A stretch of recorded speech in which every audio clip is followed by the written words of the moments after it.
My wife took me to dinner with her new German boss. I sat there smiling like a fool, pretending I did not speak a word of his language.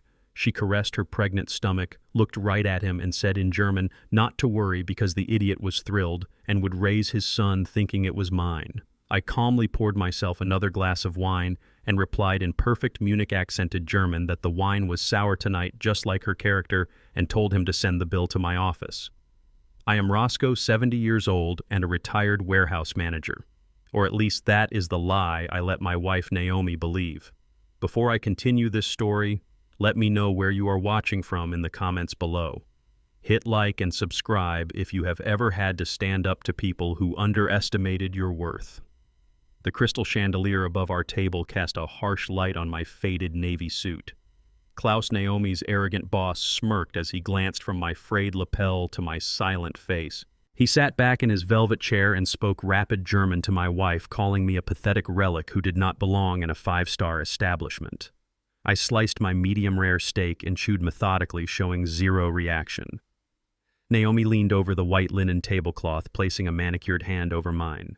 She adopted a slow, condescending tone, translating the menu as if speaking to a child.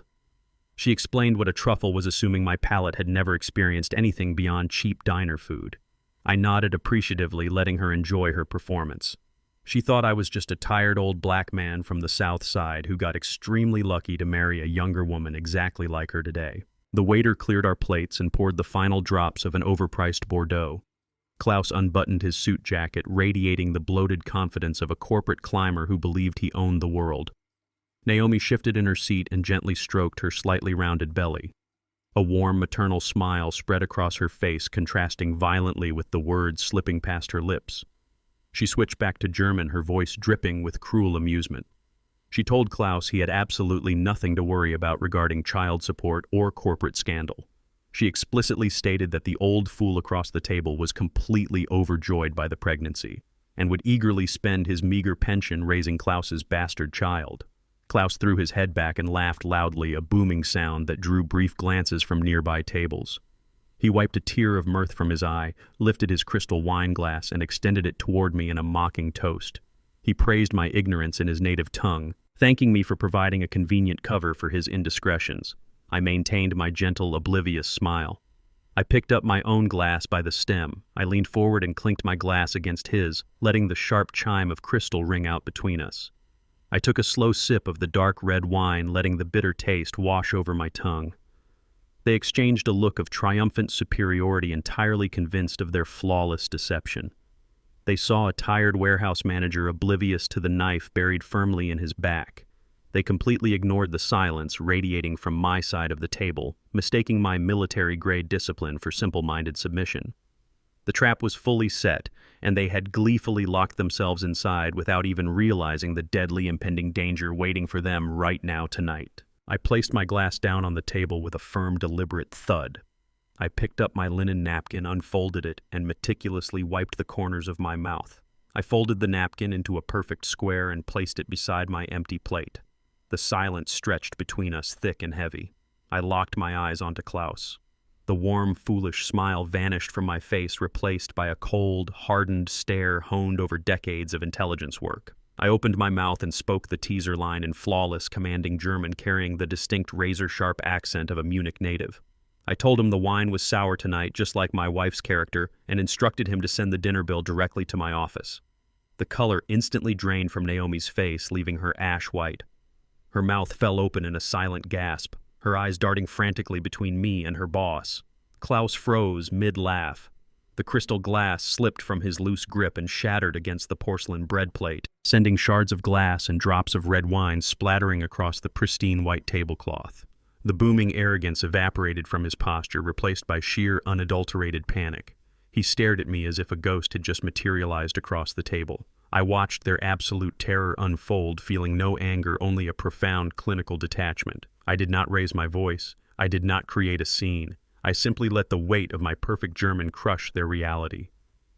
I revealed in that single sentence that I had understood every single insult, every cruel joke, and every detail of their sickening betrayal. I stripped away their power with a few calculated words and exposed their entire foolish, pathetic plot completely to the completely cold and open night air right now. I pushed my chair back and stood up to my full height. I buttoned my faded navy suit jacket, adjusted my cuffs, and turned my back on the table.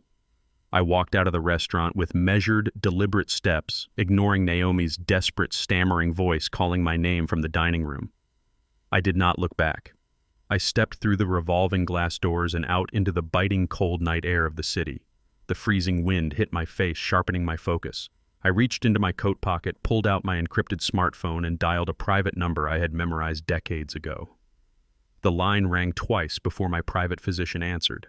I bypassed all pleasantries. I demanded he immediately pull my restricted medical records from the secure archive, specifically the surgical files dated October of 2005. I needed the official documentation of my vasectomy delivered to my secure server by morning. I ended the call and stood under the glow of a street lamp. I knew the child was not mine, but the fake pregnancy was merely a symptom of a much larger disease. Naomi was ambitious and ruthless. She would not risk her comfortable lifestyle just for a careless affair with a corporate manager. There was a specific financial motive behind her deception, a calculated endgame designed to strip me of my assets. The initial shock of the betrayal dissolved entirely, replaced by a cold, tactical clarity. A new conflict ignited in my mind. I needed to uncover exactly how deep her hidden financial plot went today, who else was truly involved, and precisely how I was going to completely dismantle her life piece by single piece. The silent adjustment had officially begun right here and right now under her completely ignorant, blind, unnoticing nose. I drove through the icy city streets with my hands gripping the steering wheel tight enough to turn my knuckles gray. The anger inside me burned with a cold and calculating intensity. I pulled into our quiet suburban driveway and killed the engine. The house sat in total darkness. Naomi was likely still at the restaurant, scrambling to figure out how a retired warehouse manager suddenly commanded the Munich dialect of her arrogant boss. I unlocked the front door and walked purposefully and directly past our master bedroom. I headed straight for her private home office at the end of the hall. She always locked it. She claimed she needed strict privacy for her import business. I pulled a small titanium tension tool from my keychain. 30 years of military intelligence work in Europe taught me that no civilian lock is actually secure. I bypassed the electronic keypad on her solid oak door in under 10 seconds. The door clicked open silently. I stepped inside and pulled the heavy curtains shut before turning on a small pen light. I moved directly to the large landscape painting on the far wall and swung it aside. A heavy steel digital safe sat embedded in the drywall. I already knew the combination. She used the date of our wedding anniversary mixed with her own birth year. It was a pathetic and predictable choice. The heavy metal door popped open with a soft mechanical chime. The top shelves held velvet boxes filled with the expensive diamond jewelry I had bought her over the years. I ignored them completely. Instead, my target rested on the very bottom shelf. I reached past the velvet and pulled out a thick stack of manila folders stuffed with heavy legal paper to read right now in this quiet, dark room. I opened the first folder and found a glossy strip of ultrasound pictures neatly stapled to the inside cover. The black and white images confirmed the harsh reality of her pregnancy. I set the photos aside and focused entirely on the thick stack of legal papers hidden underneath them. I shined my penlight across the bold black text printed on the very first page. It was a comprehensive medical power of attorney protocol. I quickly scanned the dense paragraphs outlining a systematic legal strategy to declare me mentally unfit. Naomi had explicitly listed my age as a severe vulnerability. The documents cited a completely fabricated history of memory lapses and erratic behavior around the house. Her ultimate goal was mapped out with terrifying clarity on the second page. She intended to secure a clinical diagnosis of advanced age-related dementia from a private neurologist. Once the court granted her full guardianship over my life, she would immediately seize total control of my entire estate and all my financial assets. She believed I was just a retired warehouse manager holding onto a comfortable middle-class pension and a paid-off suburban house. She wanted to strip away my autonomy and drain every single dollar I possessed. I read through the twisted legal jargon detailing how she would forcibly relocate me into a state-run medical facility against my will. She was meticulously planning to erase my freedom and lock me away forever so she could fund her new life with Klaus. I felt a cold surge of adrenaline pump through my veins. The woman I had protected and supported was actively engineering my complete destruction behind my back. She truly believed her sinister legal trap was completely flawless and entirely ready to be executed against me without any hesitation right now. I flipped past the agonizing medical jargon and turned directly to the final page of the legal draft. My small pen light illuminated the designated signature block required to initiate this devastating court proceeding. A mandatory financial guarantor was absolutely necessary to underwrite the massive legal fees needed to strip away my fundamental human rights. I stared at the bold ink signature scrawled across the dotted line and felt the remaining oxygen leave my lungs. The sharp signature belonged entirely to Brent. Brent was my own son-in-law. He was a white corporate executive who married my hard-working biological daughter Jasmine 5 years ago. He constantly flashed his expensive suits and openly sneered at my worn-out boots during our tense holiday dinners. He frequently threw coded racial insults at me under his breath while pretending to simply offer harmless financial advice to a simple old man. I always tolerated his deep arrogance to maintain family peace and protect my precious daughter from unnecessary conflict. Now I realized my strategic patience was completely weaponized against me. The betrayal was not merely a marital issue confined to a cheating wife. It was a highly coordinated attack launching from deep within my own family circle. Brent was secretly bankrolling Naomi's disgusting plot to lock me inside a terrible medical facility. He was utilizing his vast resources as a chief financial officer to ensure her fraudulent paperwork bypassed all standard legal scrutiny. They had confidently aligned their mutual greed to effectively eliminate me and carve up my supposedly modest assets. The revelation hit me like a solid punch to the jaw. They both assumed I was an easy target who lacked the basic intelligence to fight back. They gravely underestimated the extreme danger of provoking a highly seasoned intelligence operative right now today. Bright white headlights suddenly swept across the dark living room wall outside the office door. The low rumble of an expensive car engine vibrated through the quiet suburban street before silencing abruptly in my driveway. Naomi had finally returned from her disastrous dinner. I quickly raised my encrypted smartphone and snapped 5 high-resolution photos of the medical power of attorney draft and Brent's highly damning signature. I carefully restacked the heavy manila folders into their original order and placed the glossy ultrasound pictures perfectly back on top. I slid the entire stack back into the dark bottom shelf of the heavy steel safe. I pulled the heavy metal door shut and listened for the reassuring mechanical chime confirming the lock was fully engaged. I swung the large landscape painting back into its precise original position against the drywall.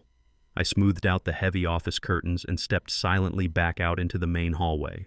I heard the distinctive sound of a key sliding into the front door lock. I walked briskly into the pitch-black living room and sat down heavily in my worn leather armchair. I deliberately left all the lamps turned off to plunge the room into complete darkness. I controlled my breathing and let my heart rate drop back down to a calm, resting pace. I needed her to believe I was completely destroyed by the horrific revelations at the restaurant. I needed her to feel absolute confidence in her fabricated narrative before I began tearing her life completely apart. The heavy oak front door creaked open slowly. The cold night air rushed into the warm hallway. Naomi stepped inside and closed the door behind her. I sat silently in the shadows and waited for her to begin weaving her web of beautiful, completely toxic lies. The heavy oak door swung open with a violent crash. Naomi stumbled into the dark hallway, her designer heels clicking frantically against the hardwood floor. She spotted me sitting silently in the shadows of the armchair and immediately collapsed to her knees. Her hands grasped the fabric of my trousers. She unleashed a torrential flood of theatrical sobs, burying her face into my legs. I remained perfectly still, watching her shoulders heave with exaggerated emotion. She gasped for air and began spinning a chaotic web of desperate lies. She claimed Klaus was a manipulative monster who regularly threatened to terminate her employment if she refused to entertain his inappropriate advances. She swore the pregnancy was a horrific accident resulting from extreme professional coercion. Her voice pitched higher as she blatantly lied about her German fluency. She insisted she barely understood the language and only memorized specific phrases Klaus forced her to recite to stroke his massive ego. She looked up at me with mascara streaming down her cheeks, begging me to believe her fabricated victimhood. She grabbed my hands, pleading for my forgiveness and swearing her absolute loyalty to our marriage. She painted herself as a trapped, helpless woman terrified of losing her lucrative career. The performance was meticulously calculated to trigger the protective instincts I had always shown her during our 10-year marriage. She completely relied on my history of shielding her from any corporate hardship. I looked down into her wide, tear-filled eyes, analyzing the microscopic expressions of fear and calculation hiding beneath her weeping facade. She desperately needed to know if her desperate gamble was working. She held her breath, waiting for my reaction, entirely convinced I was still the gullible older man who would blindly swallow her ridiculous narrative without any questions at all. I slowly reached down and placed my hands firmly on her trembling shoulders. I gently lifted her off the hardwood floor and guided her to sit on the edge of the leather sofa. I pulled a clean handkerchief from my pocket and carefully wiped the ruined makeup from her face. I modulated my breathing and softened my gaze, perfectly mimicking the deeply devoted husband she expected to see. I told her I completely understood the immense pressure she faced at her job. I kept my voice incredibly calm and incredibly soothing, reassuring her that I would never let a predatory boss destroy our sacred family. I promised I would always stand by her side through this terrible ordeal. Naomi let out a massive sigh of relief and buried her face into my chest. She wrapped her arms tightly around my waist, entirely convinced her desperate performance had succeeded. While she cried artificial tears into my shirt, my internal monologue remained brutally silent and absolutely cold. The intense love I had harbored for this woman over the past decade evaporated instantly, leaving behind nothing but a frozen, calculating void. Any lingering trace of affection died the exact second I read that fraudulent medical power of attorney hidden inside her wall safe. She was actively plotting to lock me inside a dementia ward to steal my entire estate. I absolutely needed her to feel perfectly safe right now. I required her to believe I was utterly pacified and completely ignorant of her expanding financial conspiracy. If she suspected I knew the horrifying truth, she would inevitably destroy the legal evidence and alert Brent immediately. I stroked her hair softly, maintaining the warm illusion of safety while mentally preparing to systematically dismantle every single piece of her treacherous life right here and today. Naomi continued to bury her face against my chest, gripping my shirt as she sobbed out her meticulously practiced apologies. I let my right hand gently slide down her back in a comforting gesture, moving intentionally toward the expensive leather handbag she had dropped onto the sofa cushion right beside her. I reached deep into my pocket and retrieved a tiny military-grade micro-tracker. It was a sophisticated piece of surveillance equipment I had kept perfectly maintained since my active deployment years in Europe. I smoothly slipped the minuscule device deep into the hidden silk lining of her bag while keeping my other hand wrapped protectively around her trembling shoulders. She did not notice a single thing. Her mind was entirely focused on executing her own deception, completely blind to the fact that I was actively wiring her for absolute ruin. Once the tracker was firmly secured inside the bag, I gently pulled away from her embrace. I forced a warm, sympathetic smile onto my face and kissed her forehead softly. I told her she needed immediate rest after suffering such a profoundly traumatic evening at the restaurant. I suggested she go upstairs to sleep while I poured myself a strong glass of whiskey to calm my own frazzled nerves. She nodded eagerly, hastily wiping her eyes, thrilled that her dramatic performance had seemingly worked flawlessly. I watched her carry the bugged handbag up the grand staircase. The heavy bedroom door clicked shut above me. I walked into the kitchen, poured the whiskey down the sink drain, and pulled out my encrypted tracking tablet. The green light flashed on the screen, confirming the surveillance device was fully operational and transmitting perfectly steady location data right back to me securely across the encrypted cellular network without any interruption at all. The next morning brought a harsh, freezing rain to the city streets. I sat alone in a quiet corner booth at a local diner, wearing my faded work jacket and nursing a black coffee. Naomi had kissed my cheek warmly before leaving the house, boldly claiming she was driving straight to her corporate office to confront Klaus. She swore she was going to demand a transfer to another department to escape his supposed blackmail. I drank my coffee and stared down at the glowing digital map on my encrypted tablet. The blinking red dot representing her expensive handbag was moving steadily down the interstate highway. I watched with cold precision as the dot completely bypassed her corporate headquarters without slowing down. It continued driving straight into the wealthy downtown financial district. The tracking beacon finally came to a complete halt and parked directly beneath a towering glass skyscraper. I zoomed in on the precise satellite location. The address matched Brent's prestigious accounting firm perfectly. Naomi was not confronting her lover. She was rushing directly to my white son-in-law to strategize their next sinister move against my estate. The alliance between my cheating wife and my arrogant son-in-law was fully active and incredibly dangerous. They were actively plotting to steal my wealth, entirely convinced I was just an ignorant old black man sitting helplessly at a diner. They believed their combined intelligence was vastly superior to mine. I finished my coffee, closed the encrypted tablet, and left a $10 bill on the table. The time for passive observation was officially over. I needed to strike back hard. I walked out into the freezing rain, perfectly ready to transform their arrogant little conspiracy into an absolute living nightmare before this extremely cold day was completely finished forever. The heavy steel doors of Harvey's downtown law firm slid open with a quiet mechanical hum. I walked past the empty reception desk and went straight into his private corner office. Harvey sat behind a massive mahogany desk. He looked up from his files and immediately locked the door using a remote switch. We did not exchange pleasantries. I threw my damp coat onto a leather chair and dropped my encrypted tablet onto his desk. I told him we had a severe security breach involving my wife and my son-in-law. Harvey nodded sharply and turned to his multi-monitor workstation. He typed a complex sequence of alphanumeric passcodes. The screens flickered and instantly bypassed his standard legal files. A highly secure dashboard loaded onto the main display. The golden crest of the Vanguard logistics empire materialized on the screen. My personal net worth flashed in the top right corner. 9 figures of liquid capital and billions more tied up in global supply chains. I had spent 40 years building a phantom empire operating entirely out of the public eye. Naomi thought I managed a single dusty warehouse on the east side of town. The truth was, I owned the entire global shipping network that actively employed her. I watched the cursor blink across the encrypted financial ledgers. I pointed at the screen and ordered Harvey to redirect his focus immediately. I told him to launch a hostile digital trace into Brent's corporate accounting firm. I needed full access to his private network and every single transaction he authorized over the past 6 months. Harvey cracked his knuckles and began executing the silent breach protocol.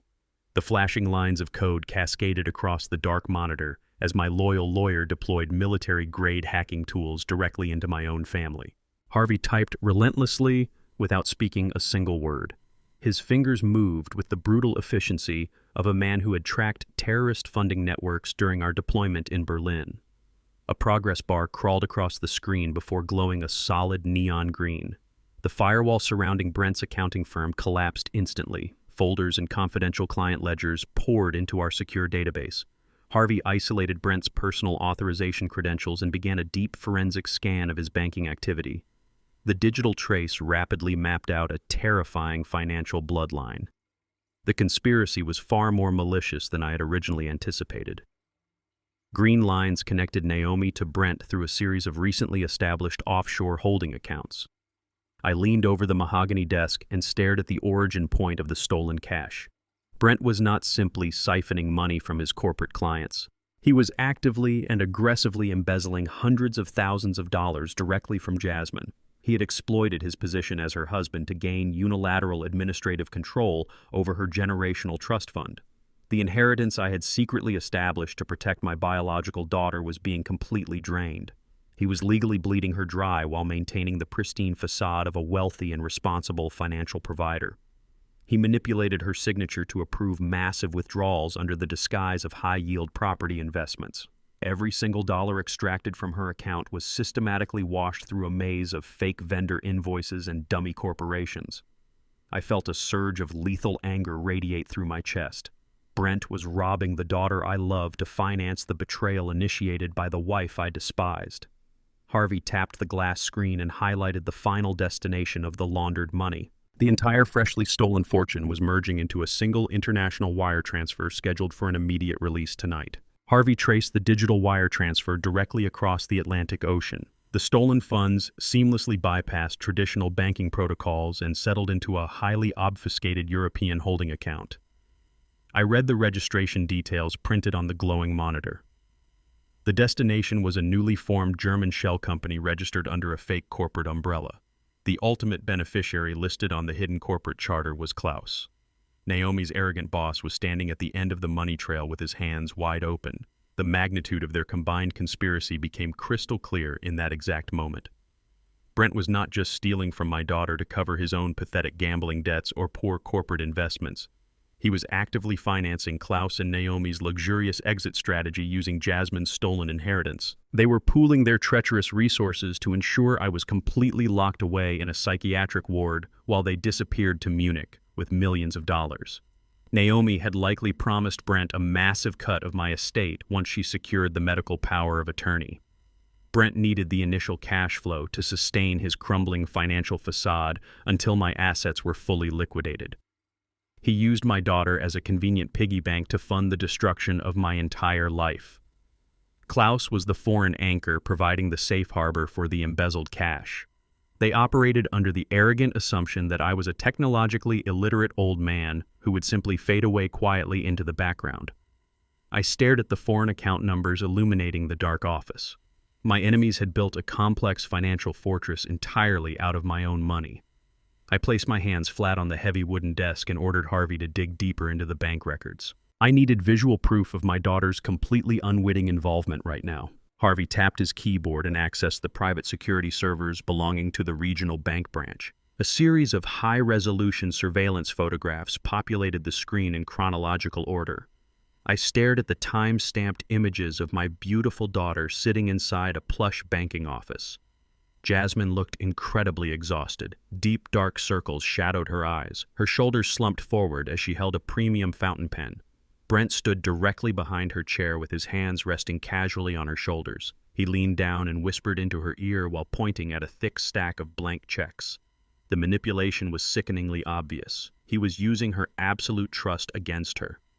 Jasmine signed her name repeatedly without ever looking at the payee lines or the massive dollar amounts. She believed her husband was simply managing their household portfolio. She had zero idea her signature was actively financing the complete destruction of her own father. Brent's face bore a smug expression of absolute victory. He enjoyed the power he wielded over her blind loyalty. I gripped the armrest of my leather chair as a cold fury solidified in my gut. Naomi and Klaus were external threats I could eliminate with a simple stroke of corporate power. Brent was a dangerous parasite firmly attached to my own flesh and blood. Ripping him away immediately would cause severe collateral damage to Jasmine. If I publicly exposed his massive fraud right now, the federal authorities would freeze all marital assets. Jasmine would be dragged into a ruinous bankruptcy investigation and left completely penniless. I needed a surgical approach. I realized I must now utterly destroy Brent's arrogant existence while silently building an impenetrable financial shield around my daughter. The silent adjustment required absolutely perfect timing to ensure she never suffered in the crossfire today. I reserved a quiet corner booth at the most exclusive steakhouse in the downtown financial district. The heavy mahogany walls and thick leather seats provided the perfect acoustic dampening for a private conversation. I arrived 15 minutes early and ordered a prime ribeye cooked rare. Brent arrived exactly 20 minutes late. He did not apologize for his extreme tardiness. He strolled through the elegant dining room with the unearned confidence of a man entirely comfortable spending money he never actually earned. He dropped his expensive Italian leather briefcase onto the pristine white tablecloth and slid into the booth across from me. He immediately signaled the waiter and ordered a heavily overpriced scotch without even glancing at the menu. He leaned back and inspected my simple tailored jacket with a barely concealed smirk. He asked me how retirement was treating me down in the old neighborhood. His tone was drenched in heavy condescension. He explicitly suggested that managing a basic pension must be quite a complex challenge for someone with my specific blue-collar background. He casually remarked that generational wealth requires a refined level of financial literacy that most working-class people simply never develop. I cut a small piece of my rare steak and chewed it with slow and absolute methodical precision. I did not let a single trace of anger surface on my face. I simply nodded along with his arrogant assessment of my apparent financial ignorance. He believed he was asserting absolute dominance over a simple old man. He had zero idea he was currently sitting across from the anonymous chairman of a multi-billion-dollar global shipping empire. I swallowed my food calmly and prepared to feed his massive ego, the exact poison it so desperately craved right now today in this very quiet dining room. I leaned forward and lowered my voice to a fragile and hesitant whisper. I told Brent I had asked him to lunch because I needed his professional advice regarding a deeply sensitive personal matter. I confessed that my memory was beginning to slip rapidly in recent months. I fabricated a pathetic story about forgetting my own home address and routinely misplacing important tax documents. I stared down at my trembling hands to sell the performance of a terrified old man losing his cognitive grip. Brent's eyes immediately widened with predatory interest. The condescending smirk vanished from his face entirely as he leaned closer across the table to catch every single word. He offered a completely fake expression of deep sympathy while his mind visibly raced to calculate his own potential profit. I dropped the ultimate bait right into his greedy lap. I explained that I recently decided to quietly liquidate a massive piece of commercial real estate I had inherited decades ago. I explicitly stated the total cash value of the impending sale was exactly $3 million. I told him I was terrified of losing the money due to my failing mental health. I announced my firm intention to wire the entire $3 million sum directly into Jasmine's secure trust fund. I insisted that Brent take absolute control over managing this new, massive financial injection. I claimed I trusted his brilliant corporate expertise far more than my own fading mind. I watched his breathing accelerate as the sheer magnitude of the fictional cash transfer registered in his brain. The idea of securing $3 million liquid dollars instantly blinded him to any potential danger. He was already actively planning exactly how he would funnel that enormous liquid fortune straight into his fraudulent offshore accounts later today without ever failing. Brent reached across the pristine table and grabbed my hand with an extremely firm grip. He completely dropped his sophisticated corporate facade and pushed aggressively for immediate action. He practically begged me to sign the authorization paperwork before the weekend concluded. He claimed the commercial real estate market was highly volatile and waiting could cost us hundreds of thousands of dollars in lost equity. I casually reached my left hand down to my knee and tapped the silent recording device securely taped underneath the heavy wooden dining table. The miniature digital microphone blinked once to confirm it was actively capturing every single syllable of his desperate pitch.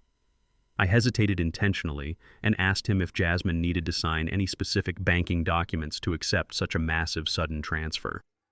I expressed fake concern that the large deposit might overwhelm her basic financial understanding. Brent scoffed loudly and waved his hand in a dismissive and highly arrogant gesture. He puffed out his chest and confidently assured me that Jasmine never needed to worry about any complex banking logistics. He proudly admitted right into the hidden microphone that he possessed complete and total administrative control over all of her private trust accounts. He bragged about how she blindly signed blank checks whenever he requested them because she implicitly trusted his superior investment strategies. He openly confessed that he possessed the exclusive legal authority to move her money across international borders without requiring her direct authorization. The pristine audio recording successfully captured his undeniable admission of total financial domination. He eagerly promised he would handle the $3 million injection personally without ever bothering my daughter. He gleefully tightened the absolute final knot on his own inevitable destruction while sipping his incredibly expensive imported Scotch drink very happily and safely right here today. I politely excused myself from the dining table under the simple pretense of needing to use the restroom. I left my half-eaten steak entirely abandoned and walked briskly out the heavy brass front doors of the restaurant. I stepped into the bright afternoon sunlight and immediately pulled out my encrypted mobile phone. I dialed Harvey's private direct line and ordered him to initiate the absolute final stage of our coordinated digital assault. I instructed my lawyer to execute a complete and total hard freeze on every single account connected to Jasmine's personal trust fund. Harvey typed rapidly on his keyboard and confirmed the immediate lockdown within 10 seconds. I then ordered him to simulate the massive $3 million transfer into her primary checking ledger.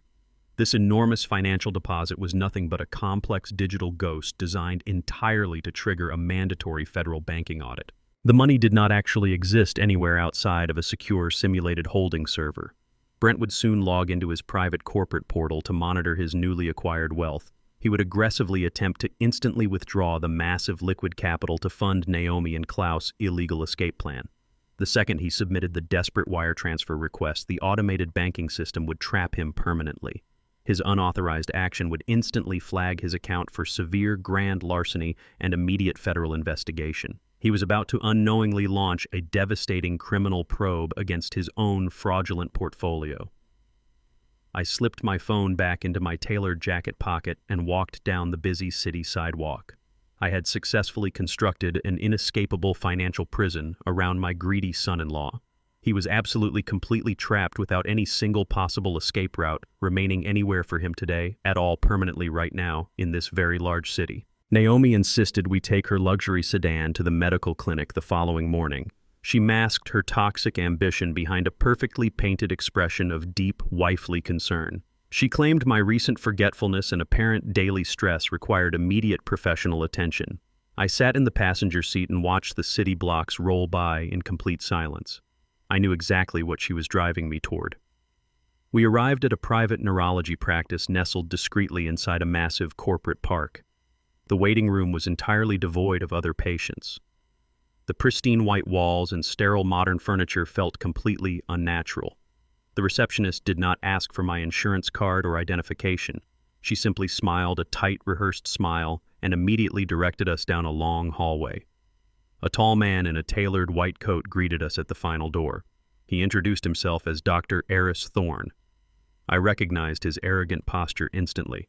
I had seen him in the background of Brent's social media photos at expensive country club events.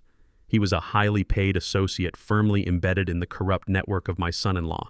He ushered us into his lavish consultation room and motioned for me to sit on the leather examination chair. Naomi squeezed my shoulder with fake affection and sat diligently in the corner. Dr. Thorne did not bother taking my vitals or conducting a standard physical exam. He bypassed fundamental medical protocol completely. He booted up his sleek laptop and pulled up a blank psychological evaluation form. I folded my hands perfectly still in my lap. The stage was meticulously set for my legal execution. They fully intended to brand me a broken, senile old man right here inside this room. I stared into his eyes and waited for him to spring the trap. Dr. Thorne leaned forward across his pristine desk and folded his hands together to project false empathy. He initiated his fraudulent diagnosis by aggressively gaslighting my perception of reality. He asked me heavily leading questions meticulously designed to confuse a vulnerable patient. He casually inquired if I frequently forgot the names of close relatives or struggled to remember my own home address. I gave him short, neutral answers. He intentionally twisted my stoic responses and falsely recorded them as clear signs of cognitive delay. He turned to Naomi and spoke to her in a low, mournful whisper. He expressed grave concern over my supposedly deteriorating mental faculties. He confidently diagnosed me with rapidly advancing early-onset dementia without conducting a single objective scientific test. Naomi played her part flawlessly. She covered her mouth with trembling hands and let a single tear roll down her perfectly powdered cheek. She cried and asked the corrupt doctor if there was any possible treatment to slow down my tragic mental decline. Dr. Thorne sighed heavily and nodded with extreme gravity. He reached into his desk drawer and pulled out a thick metal clipboard. He slid the heavy board across the polished desk directly toward me. It contained a comprehensive legal consent form authorizing the immediate administration of highly potent psychiatric medications. He explained that these heavy chemical sedatives were absolutely necessary to manage my impending aggressive outbursts. The drugs were specifically designed to completely paralyze my brain and render me chemically lobotomized. He handed me a silver pen and instructed me to sign the bottom line immediately for my own safety. He promised the medication would bring me total peace. They both stared at me with eager anticipation while waiting for the broken old man to sign his life away forever in this room. I completely ignored the silver pen resting on the metal clipboard. I reached inside the interior pocket of my faded jacket and retrieved a thick, sealed manila envelope bearing the official crest of the federal government. I tossed it onto the polished desk. It landed with a heavy, authoritative thud right over the fraudulent consent form. I instructed Dr. Thorne to open it and read the top document aloud. He frowned with deep irritation but peeled back the seal. His eyes scanned the crisp official letterhead. The document was a pristine Class A mental and physical health clearance certificate generated directly by the United States Department of Veterans Affairs. It explicitly confirmed my brain function was exceptionally sharp and absolutely flawless. The clearance had been personally signed by the Surgeon General exactly 3 hours prior to this pathetic appointment. The arrogant smirk vanished from the doctor's face instantly. All the color drained from his cheeks until his skin turned a sickly pale white. He began to stammer uncontrollably while his hands violently trembled, holding the heavy paper. He realized his standard gaslighting routine had just collided with undeniable federal proof of my supreme cognitive competence. I leaned forward and dropped my passive facade completely. I locked my eyes onto his terrified face and delivered a merciless verbal strike. I informed him that generating a fake medical diagnosis to facilitate financial embezzlement constituted a severe federal felony. I explicitly promised to launch a massive medical fraud lawsuit that would instantly permanently revoke his medical license and throw him directly into a federal prison. I demanded that he immediately destroy the fraudulent legal paperwork resting heavily on his dark desk. He nodded frantically without uttering a single word of protest while sweating profusely in sheer panic under my unyielding, cold, heavy glare. I stood up from the leather examination chair and smoothed the wrinkles from my faded navy jacket. I did not offer another single word to the corrupt physician trembling silently behind his polished desk. I simply turned around and walked briskly toward the clinic exit. Naomi jumped up from her chair and scrambled frantically to follow me down the long white hallway. She stuttered in utter confusion, desperately demanding an explanation for my sudden burst of aggressive authority. She realized her carefully orchestrated medical trap had just imploded spectacularly right in front of her eyes.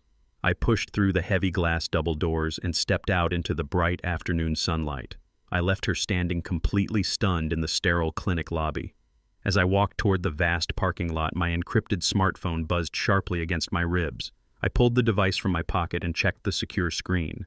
It was an urgent encrypted text message from Harvey. He had been continuously monitoring the international travel databases and flagged a highly suspicious transaction. Klaus had just booked a one-way first-class airline ticket to Munich departing next Tuesday morning. The arrogant German executive was making a rapid tactical retreat. He clearly felt the net tightening and was attempting to actively flee the country with his massive share of the deeply embezzled funds.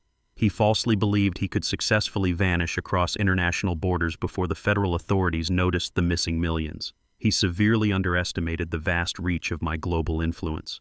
I smiled coldly at the glowing digital screen.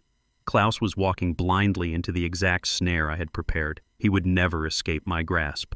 The brutal retaliation phase of my silent adjustment was officially entering its most devastating and highly destructive final chapter early today right now.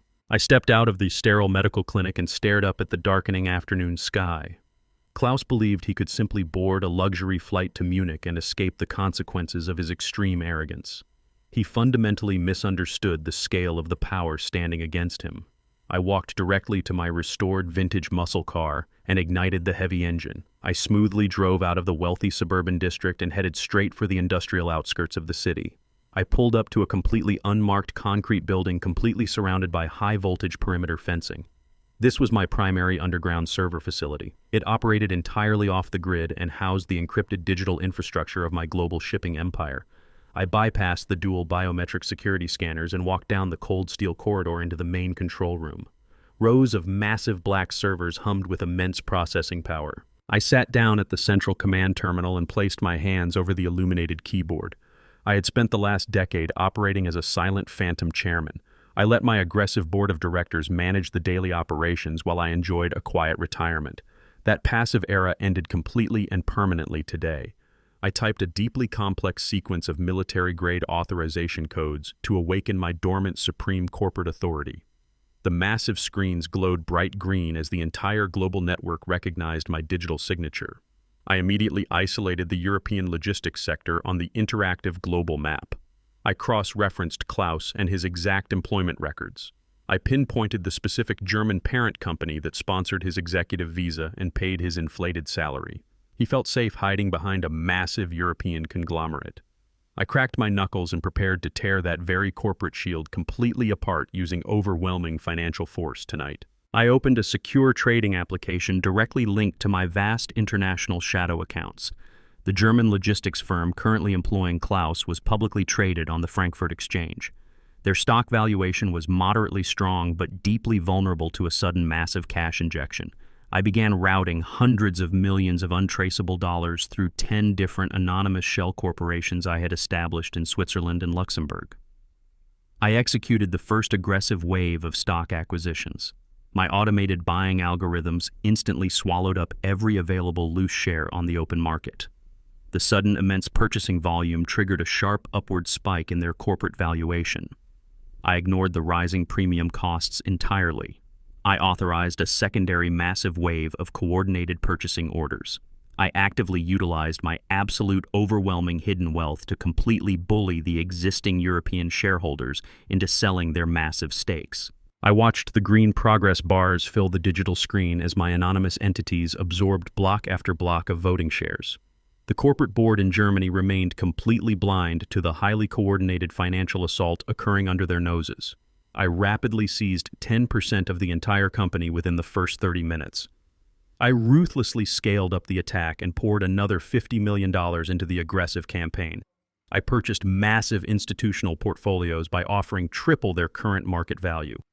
The hostile takeover operated with brutal surgical precision. I cornered the entire European logistics market in a matter of mere hours. Klaus had smugly ridiculed a man he thought was a broke and ignorant warehouse manager. He failed to comprehend that I possessed the unlimited financial ammunition necessary to completely purchase his entire reality. I leaned back in my heavy command chair and watched my total corporate ownership percentage climb steadily higher and higher very quickly right now tonight. The digital acquisition meter on my primary command monitor finally crossed the ultimate threshold. I successfully secured a 51% controlling stake in the entire massive German logistics conglomerate. I officially became the supreme majority owner of the exact corporate chain that employed Klaus. The blindingly arrogant executive now unknowingly worked directly for the aging black man he had relentlessly mocked at dinner. I merged my newly acquired shares into a single dominant voting bloc under my anonymous central holding firm. My digital dashboard updated to reflect my absolute unquestionable dominion over their international board of directors. I possessed the unilateral legal power to dictate their entire global corporate policy. I could liquidate their entire fleet of transport vessels or terminate their highest-ranking executives with a simple keystroke. Klaus had spent his entire pathetic career aggressively climbing this specific corporate ladder. He had ruthlessly stepped on his colleagues to secure his prestigious regional director position in the United States. He valued his inflated salary and his lavish corporate expense accounts more than any human relationship. He had seduced my wife solely to advance his fraudulent embezzlement scheme and secure an early retirement. He truly believed he was untouchable while hiding behind a massive European conglomerate. He never once suspected that his enormous corporate shield could be completely purchased and weaponized against him. I locked my hands behind my head and stared at the glowing green confirmation screen. The tables were completely violently turned. I was no longer the silent victim absorbing his racist insults across a fancy restaurant table. I was the absolute supreme commander of his entire professional existence. I possessed the legal authority to completely destroy his life and erase his stolen wealth starting exactly right now tonight, immediately and very permanently, without any mercy today. I opened a direct encrypted communication channel to the stunned corporate board sitting helplessly in Munich. They had just watched 51% of their company vanish into an anonymous holding firm. I did not introduce myself or offer any pleasantries. I immediately drafted a severe executive order utilizing my new supreme majority authority. I mandated the immediate and indefinite suspension of Klaus from his prestigious regional director position. I explicitly ordered human resources to terminate his massive salary and sever his comprehensive medical benefits without any prior warning or grace period. I typed a secondary absolute command targeting his financial infrastructure. I instructed the European Accounting Division to instantly freeze all of his corporate bank accounts and cancel his company-issued platinum credit cards. I cited an ongoing active investigation into massive corporate espionage and severe international embezzlement. The stunned German board members had absolutely no legal choice but to comply with my direct, uncompromising demands. They rapidly executed the devastating asset freeze across his entire financial portfolio. Klaus was currently packing his luxury suitcases in a lavish downtown penthouse, preparing to fly away with my stolen wealth. He had absolutely zero idea that his entire financial existence had just been systematically erased. He no longer possessed a job or a single accessible dollar to his name. He was completely stripped of his corporate shield and entirely trapped inside America. The ultimate hunter had successfully cornered his incredibly arrogant prey. I smiled coldly at the glowing screens inside the quiet underground server room. My phone suddenly vibrated sharply on the metal desk. It was an urgent text message from Harvey confirming Brent had just attempted to wire the ghost funds. The highly explosive chain reaction was officially detonating right now today, completely destroying his life permanently and forever tonight. I drove my vehicle back to my quiet suburban house and walked directly into my private home office. I locked the heavy oak door behind me and placed my encrypted mobile phone flat on the center of my mahogany desk. The sophisticated surveillance application linked to the military-grade micro-tracker hidden inside Naomi's designer handbag suddenly began flashing with a bright crimson alert. She was receiving an incoming phone call. I activated the remote audio interception protocol and synced the live feed directly to my secure desktop speakers. Klaus's desperate voice echoed loudly through my office. He was no longer the arrogant German executive who had comfortably degraded me across a fine dining table. He was currently suffering a total psychological collapse. He screamed into the phone with absolute sheer panic, his heavy accent thickening as his professional composure completely disintegrated. He frantically explained that he was currently standing at the international departure terminal of the airport trying to check his luxury luggage. The airline attendant had loudly declined his platinum corporate credit card in front of dozens of waiting passengers. Klaus stated he immediately attempted to log into his private European banking portal to transfer emergency funds, only to discover every single account carrying his name was entirely locked. He demanded to know if Naomi had spoken to their corporate superiors back in Munich. He hysterically claimed someone inside the executive board had suddenly suspended him without pay and initiated a massive fraud investigation.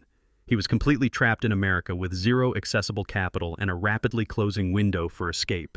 Naomi listened to his frantic, pathetic ranting in stunned silence. I leaned back in my leather chair and listened to the glorious sound of their treacherous empire beginning to violently crumble into absolute dust right now today. Naomi finally found her voice. She gasped in absolute horror as the terrifying reality of their situation registered in her highly manipulative mind. The massive corporate shield protecting her illicit lover had been systematically dismantled overnight.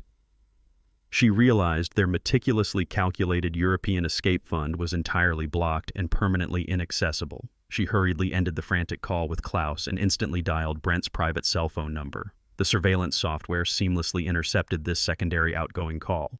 Brent answered the phone with supreme arrogance, completely unaware that his own financial doom was rapidly approaching.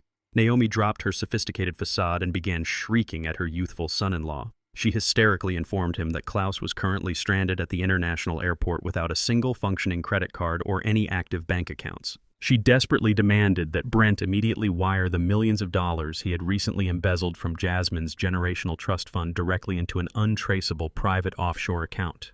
She insisted this immediate cash injection was absolutely vital to save Klaus from imminent federal arrest. She wildly claimed that if Klaus was detained by American authorities, he would inevitably expose their entire medical conspiracy to the federal police. She essentially held Brent's own freedom hostage to ensure his full financial compliance. I listened to her rapidly unraveling sanity with complete emotional detachment.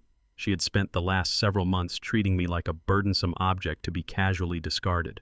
Now she was frantically begging a thief to rescue her pathetic German lover from his own profound arrogance. I sat perfectly still inside my quiet home office, meticulously analyzing every single desperate syllable they exchanged. The fragile criminal alliance uniting my treacherous wife and my arrogant son-in-law was officially fracturing under the immense invisible pressure I was currently applying right today. Brent immediately exploded into a furious tirade over the phone. He viciously reprimanded Naomi for being incredibly sloppy and entirely reckless with their criminal enterprise.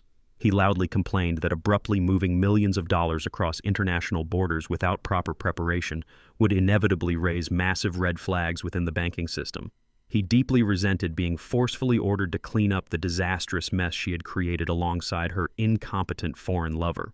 However, his own overwhelming greed rapidly overrode his natural financial caution.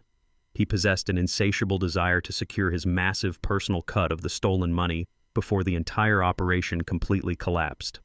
He knew that if Klaus was arrested and brutally interrogated by federal agents, his own lucrative embezzlement scheme would be instantly exposed to the authorities. Brent aggressively cursed into the phone and explicitly ordered Naomi to remain completely silent while he executed the emergency transfer. I sat in my office and listened as he aggressively typed on his computer keyboard. He was actively logging into his secure corporate banking portal to access Jasmine's generational trust fund. He fully believed he possessed the absolute unchecked power to quietly siphon millions of dollars directly into a hidden offshore account without triggering any internal security alarms. He was entirely blind to the fact that I was actively monitoring his precise digital movements in real time. I watched my encrypted monitor as his specific login credentials suddenly appeared on the secure tracking grid Harvey had previously established.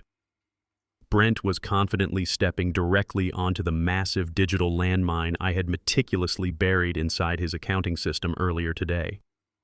He greedily prepared to execute the massive fraudulent wire transfer, completely convinced he was the absolute smartest financial mind operating inside this entire sprawling city right now very easily and completely without any failure today. Brent confidently struck the final enter key on his expensive mechanical keyboard. He fully expected to witness the immediate confirmation of the massive international wire transfer. Instead, a violently bright red error screen instantly flashed across his entire dual-monitor workstation. The jarring warning message illuminated his darkened corporate office with an ominous scarlet glow. He frantically clicked his wireless mouse, desperately attempting to bypass the unexpected digital blockade. The sophisticated banking portal remained absolutely unresponsive to his aggressive commands. A stark white notification box systematically populated the center of his screen, broadcasting a terrifying legal reality. The text explicitly declared that Jasmine's entire generational trust fund was permanently and completely locked. He read the bold digital notice aloud in sheer disbelief. The screen mercilessly stated, "Account frozen. Signature of founder required Roscoe." The ultimate trap had violently snapped shut around his arrogant neck. Brent stared blankly at my name blazing across his monitors, feeling his manufactured superiority evaporate into pure, unadulterated terror. He instantly realized the $3 million real estate transfer I promised during lunch was nothing but a brilliant and devastating illusion. He finally comprehended that I was never the ignorant, senile old man he had so comfortably ridiculed. He had blindly walked directly into a meticulously engineered financial slaughterhouse. His frantic attempt to withdraw entirely fictional ghost funds had just triggered an automatic, irreversible federal banking audit. The authorities would inevitably seize his entire accounting firm and uncover every single dollar he had maliciously stolen from my daughter over the past year. The crushing weight of his impending criminal prosecution collapsed his lungs. He sat completely paralyzed in his expensive leather chair, completely ruined and utterly defenseless, knowing my silent but absolute retaliation had just permanently destroyed his fraudulent life right here tonight forever without any mercy. The heavy oak front door shuddered under a series of violent impacts. The grandfather clock in the hallway chimed exactly midnight as the aggressive pounding echoed through my quiet suburban home. I sat in the darkness of my leather armchair and listened to the desperate sound of a completely ruined man demanding entry. Brent smashed his fist against the solid wood a final time and shouted my name into the freezing night air. I stood up smoothly and walked down the hallway to disengage the deadbolt. I swung the door open to find my son-in-law standing on the porch. His designer suit was entirely wrinkled and his breathing was incredibly shallow. He pushed past me without an invitation and marched directly into my living room. He desperately attempted to project his usual aura of supreme corporate dominance, but his trembling hands betrayed his absolute internal panic. He spun around to face me and plastered a remarkably fake smile across his sweating face. He casually adjusted his expensive silk tie and claimed he was stopping by due to a minor administrative glitch in the banking system. He confidently explained that a highly lucrative emergency investment opportunity had miraculously surfaced overseas tonight. He insisted this unprecedented real estate deal required immediate capital deployment to secure a massive financial return for Jasmine. He dramatically checked his luxury wristwatch and told me the international markets were closing in 20 minutes. He demanded I immediately log into my secure portal and digitally sign a localized authorization form to unfreeze the trust fund account. He spoke with rapid and aggressive authority, entirely convinced he could bully me into unlocking the exact vault he intended to rob. He fundamentally believed I was still completely oblivious to his massive criminal conspiracy. I did not respond to his frantic corporate monologue.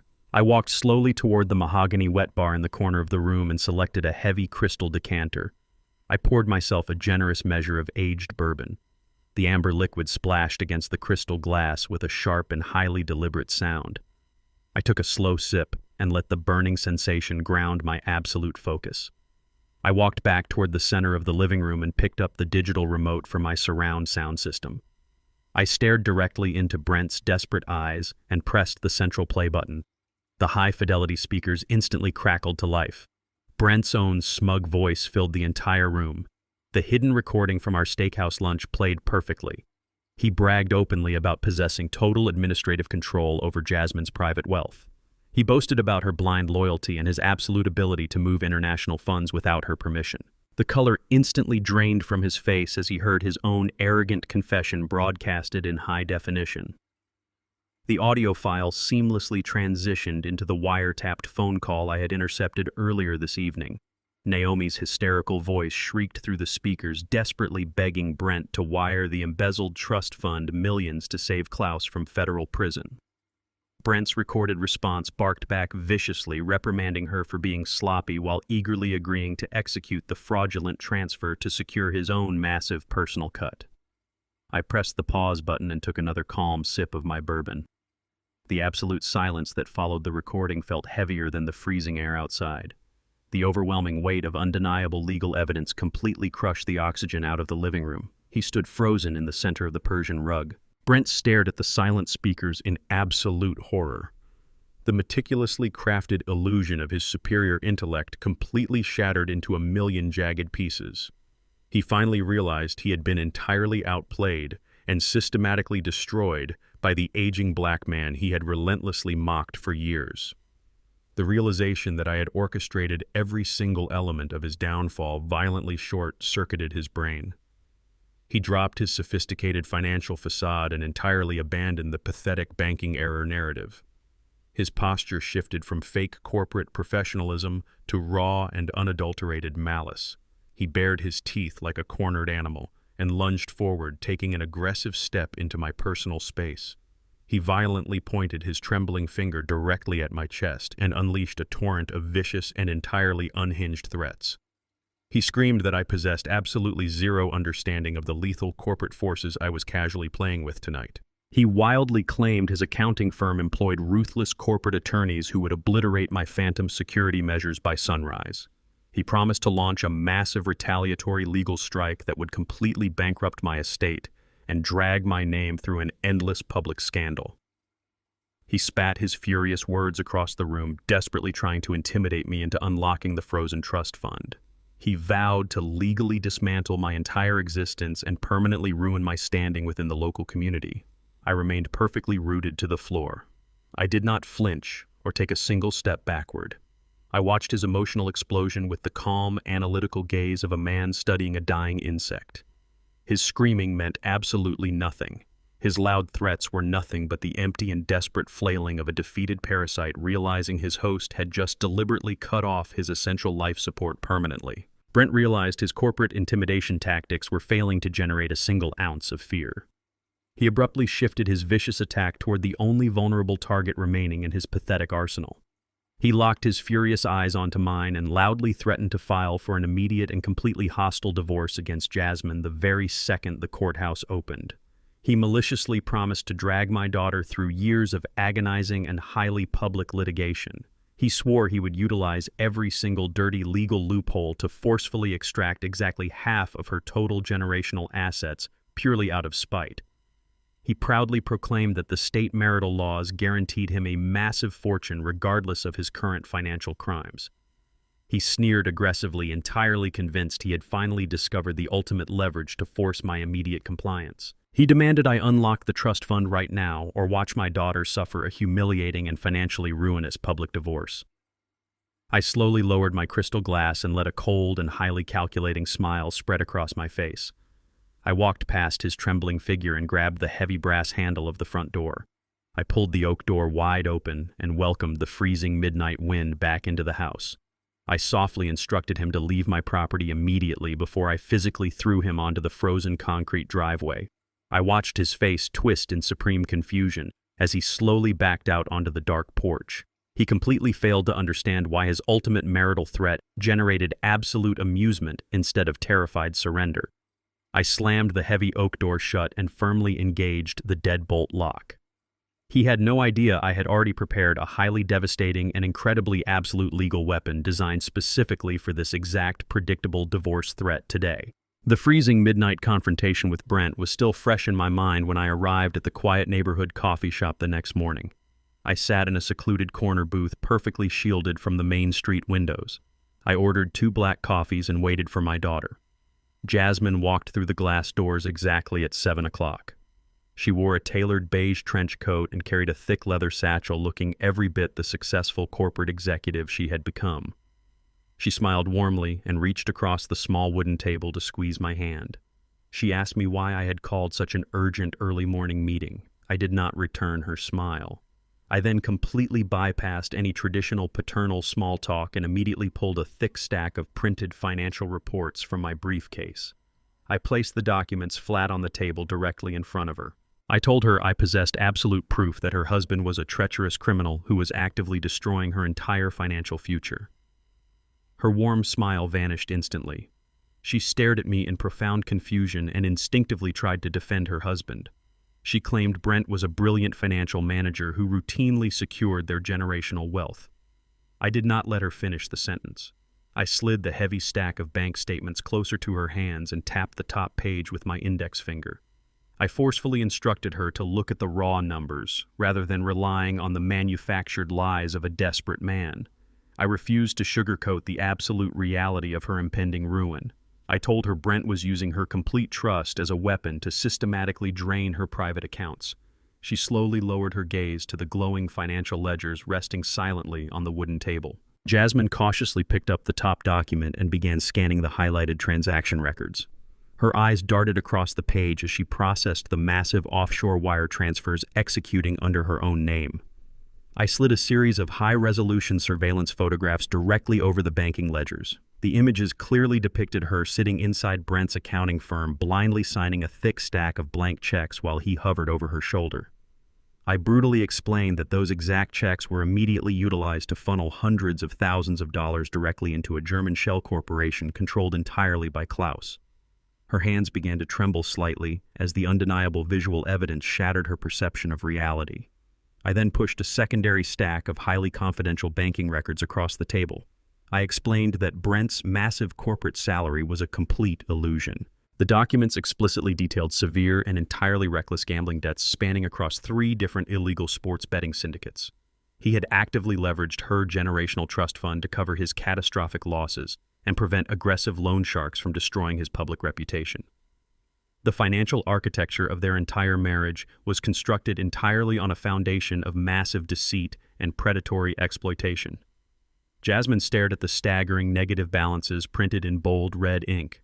The profound magnitude of the betrayal struck her with immense physical force. She realized the man she shared her life with viewed her solely as a disposable financial asset to be liquidated for his own selfish survival. She gripped the edges of the wooden table to steady herself against the overwhelming wave of devastating shock crashing through her mind.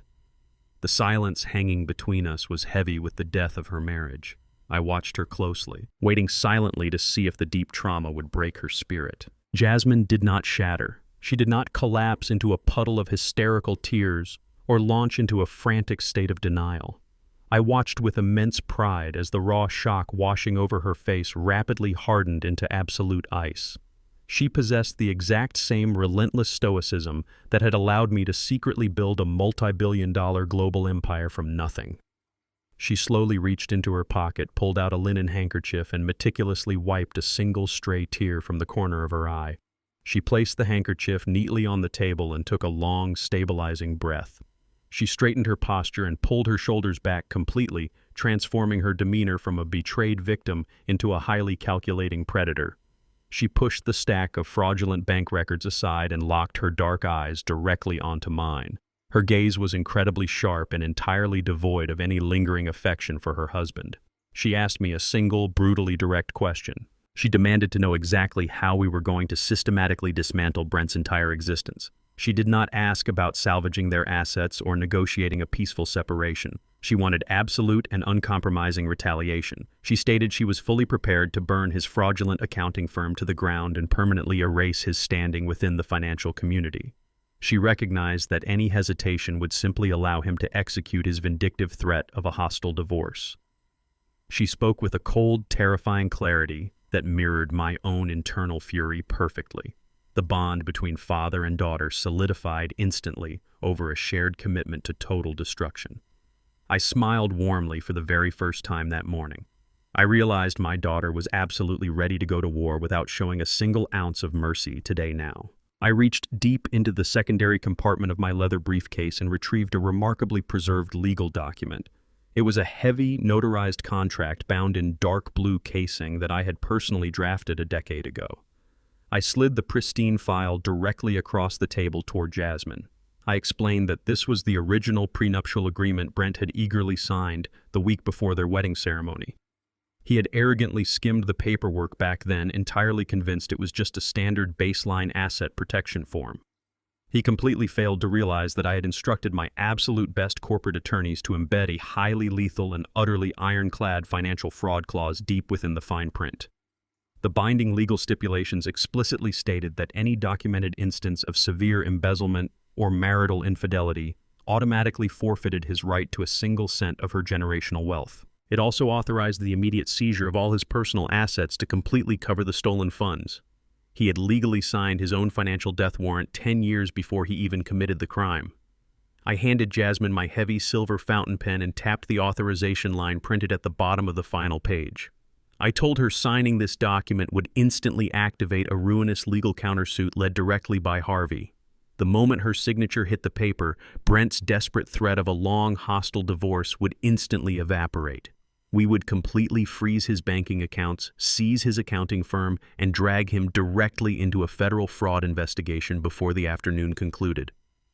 Jasmine did not hesitate for a single second. She gripped the silver pen firmly and slashed her signature across the heavy paper. The absolute destruction of her arrogant husband was now officially and legally guaranteed to begin right now. I left the quiet coffee shop and drove directly to a highly secure corporate courier facility. I handed the front desk clerk a thick manila envelope sealed heavily with a red wax stamp. It was addressed directly to the prestigious downtown law firm currently representing Klaus. I had accurately anticipated this exact biological contingency for over 20 years. When Naomi first announced her miraculous pregnancy a month ago, I did not react with blind joy or sudden suspicion. I simply called my personal urologist. I had undergone a comprehensive and completely irreversible vasectomy exactly 5 years before I even met my deceitful wife.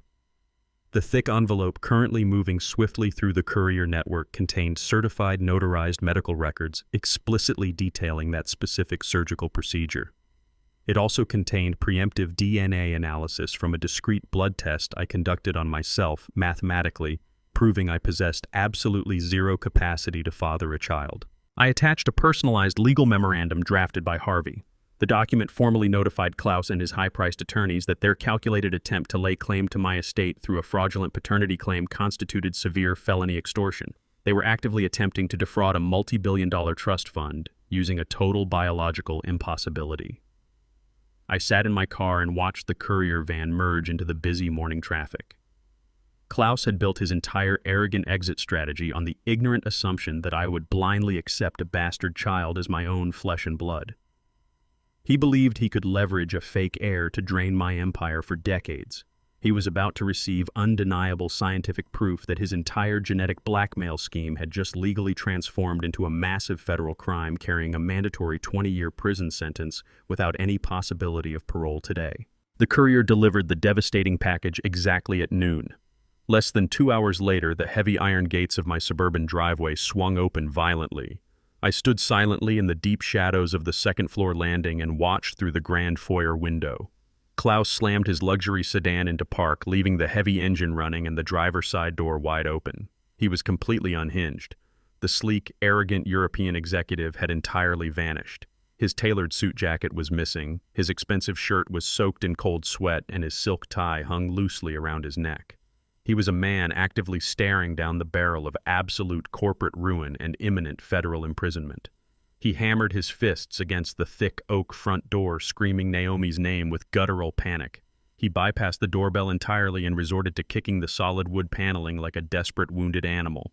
The heavy door finally clicked open. Naomi stood in the marble entryway wearing a silk robe, looking absolutely terrified by the chaotic disruption of her quiet afternoon. Klaus pushed violently past her and stumbled into the exact center of the pristine living room.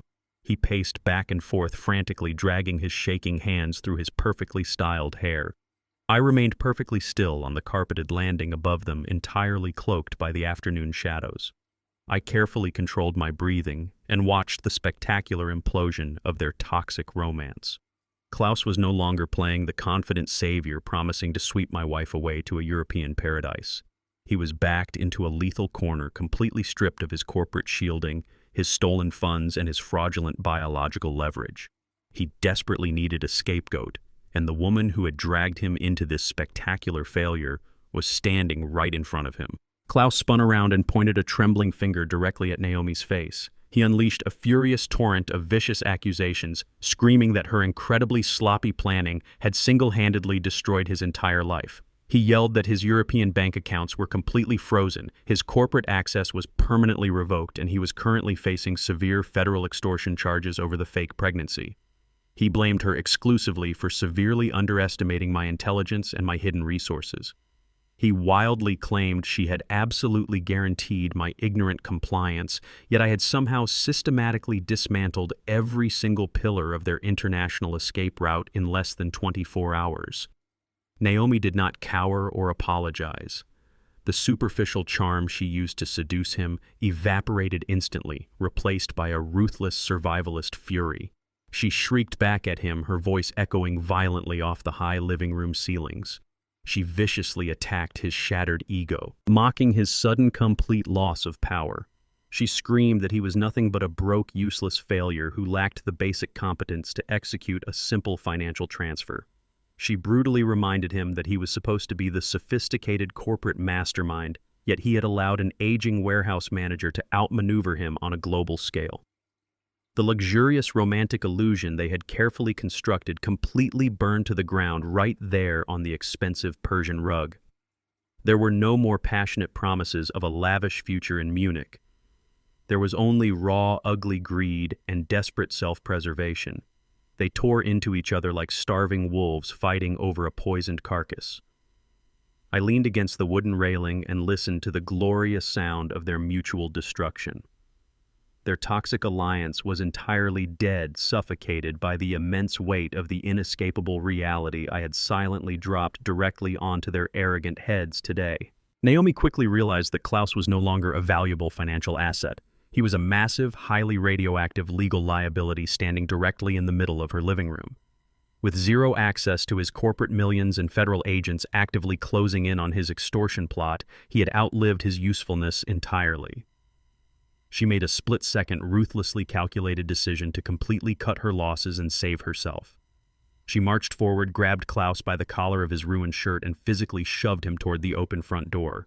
He stumbled backward, completely shocked by her sudden physical aggression. She screamed at him to get out of her house and never contact her again. She explicitly threatened to call the police and file a formal trespassing charge if he did not leave the property immediately. Klaus stared at her in profound disbelief, finally realizing he had been completely used and violently discarded by the very woman he risked everything to steal.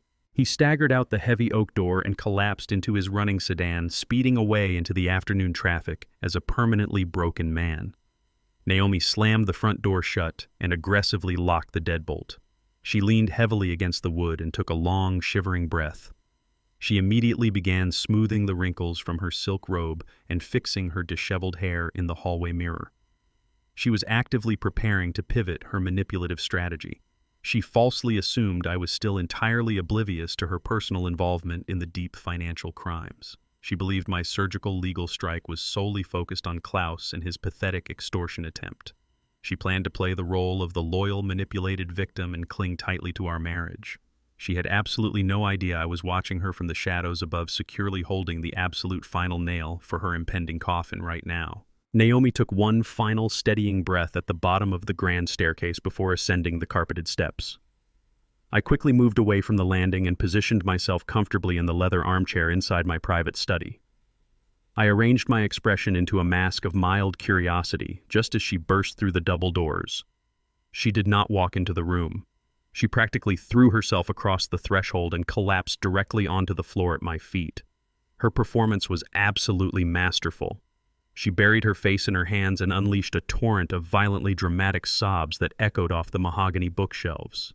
She crawled forward on her knees and gripped the fabric of my trousers with desperate, trembling fingers. She lifted her tear-streaked face and began spinning the most spectacular web of desperate lies I had ever witnessed. She hysterically claimed that Klaus was a dangerous European predator who had been viciously blackmailing her for the past several months.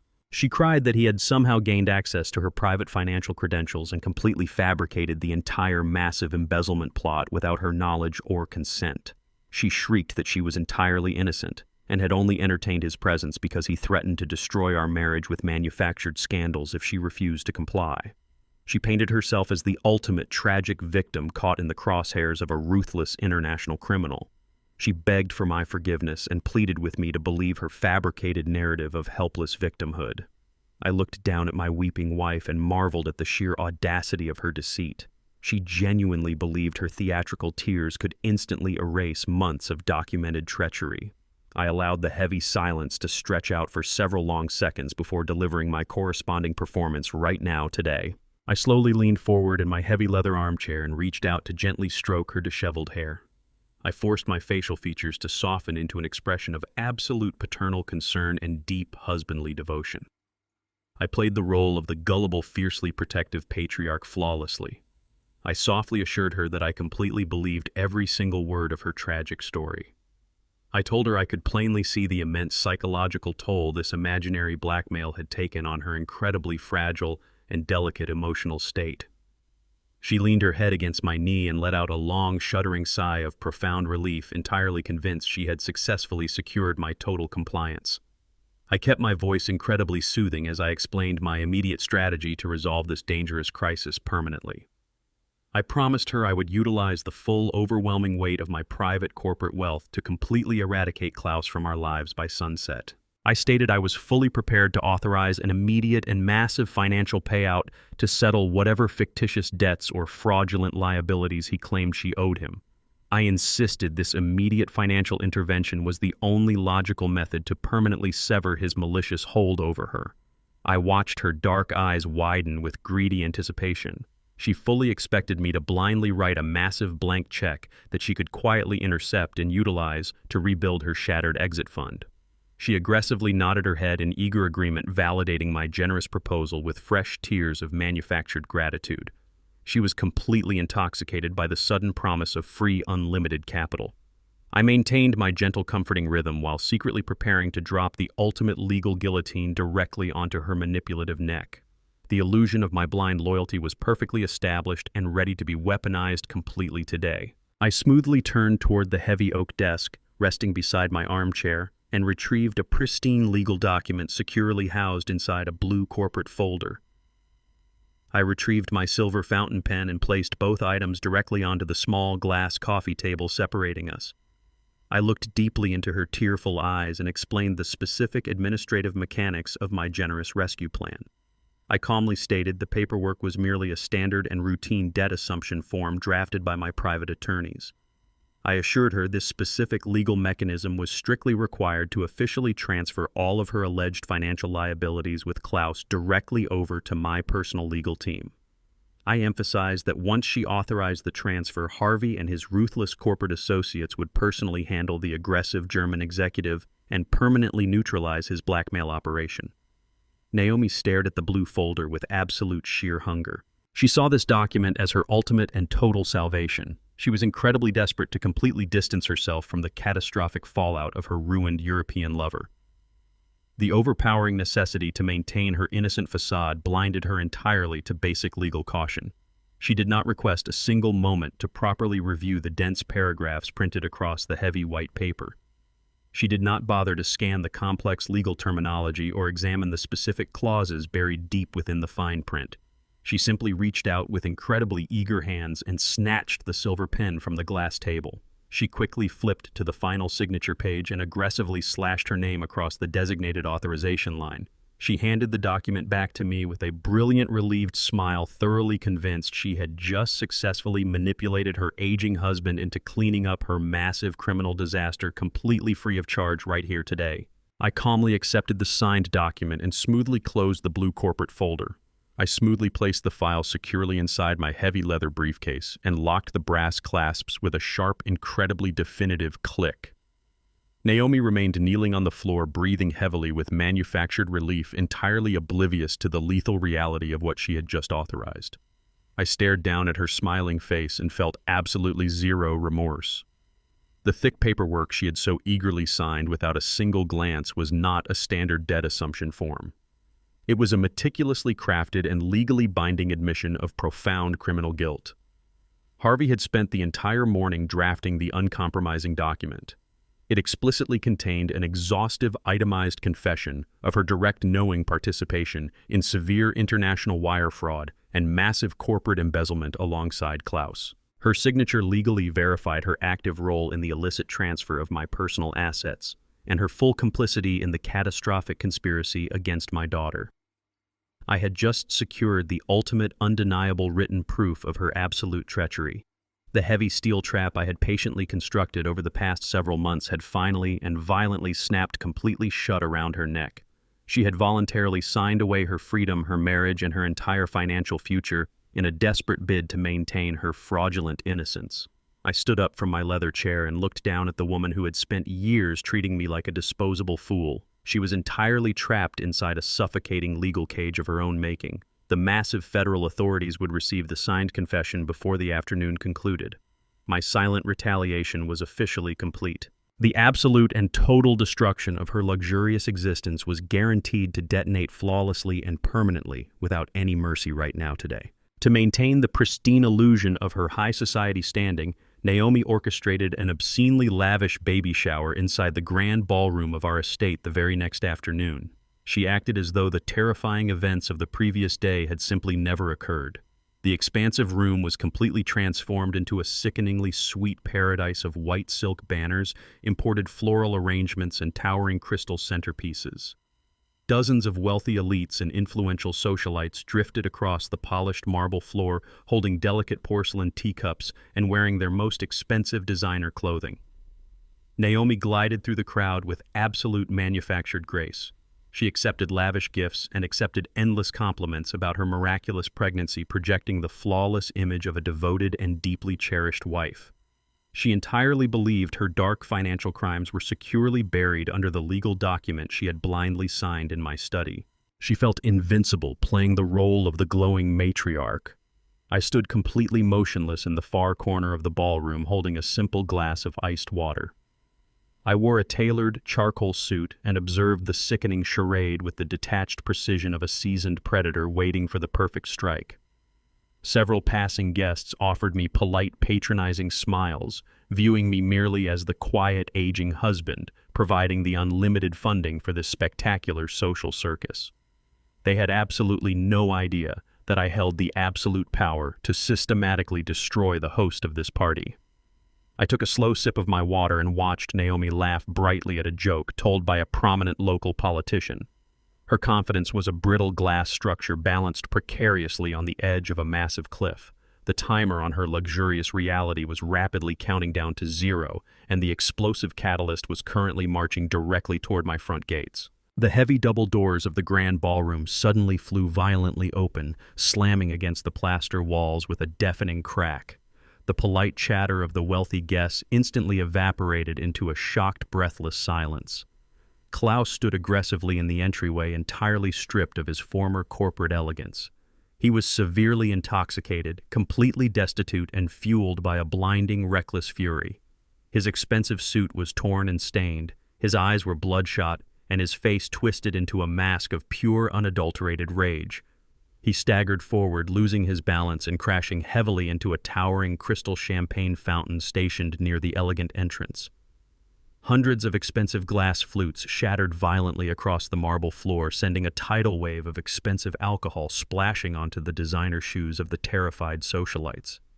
The guests gasped and frantically backed away, forming a wide protective circle around the ruined German executive. Klaus ignored the wealthy onlookers entirely and locked his furious gaze directly onto Naomi. He aggressively marched toward the exact center of the ruined room, crushing broken glass beneath his heavy boots. He pointed a shaking finger at her pale face and loudly demanded the massive financial payout she had explicitly promised him during their final vicious argument. He screamed that she had completely destroyed his international career and permanently frozen his global banking accounts. He demanded immediate access to the hidden offshore funds she had solemnly sworn to secure from my private estate. He wildly threatened to expose every single dirty detail of their illicit romance and their highly fraudulent medical extortion scheme right there in front of her entire high society network. Naomi stood completely frozen in absolute terror, her flawless maternal facade instantly shattering as the brutal reality of her criminal consequences aggressively invaded her pristine social sanctuary today. Brent was standing near the catered buffet tables, gripping a silver fork with white knuckles. He had attended the lavish baby shower solely to maintain his own fragile illusion of familial loyalty after his disastrous midnight confrontation at my home. Seeing Klaus publicly detonating in the very middle of the ballroom sent a massive jolt of panic straight through his cowardly spine. Brent realized immediately that if Klaus continued screaming about their interconnected financial crimes, his own massive embezzlement operation involving Jasmine's trust fund would be entirely exposed to the prominent political and business leaders standing in the room. Driven by pure desperate self-preservation, Brent dropped his plate and sprinted across the ruined marble floor. He aggressively grabbed Klaus by the shoulder of his torn jacket, violently attempting to manually drag the intoxicated German out of the ballroom before he could cause any further catastrophic damage. Klaus instantly reacted with aggressive hostility. He viciously shoved Brent backwards, screaming that the arrogant young accountant was equally responsible for the spectacular failure of their shadow enterprise.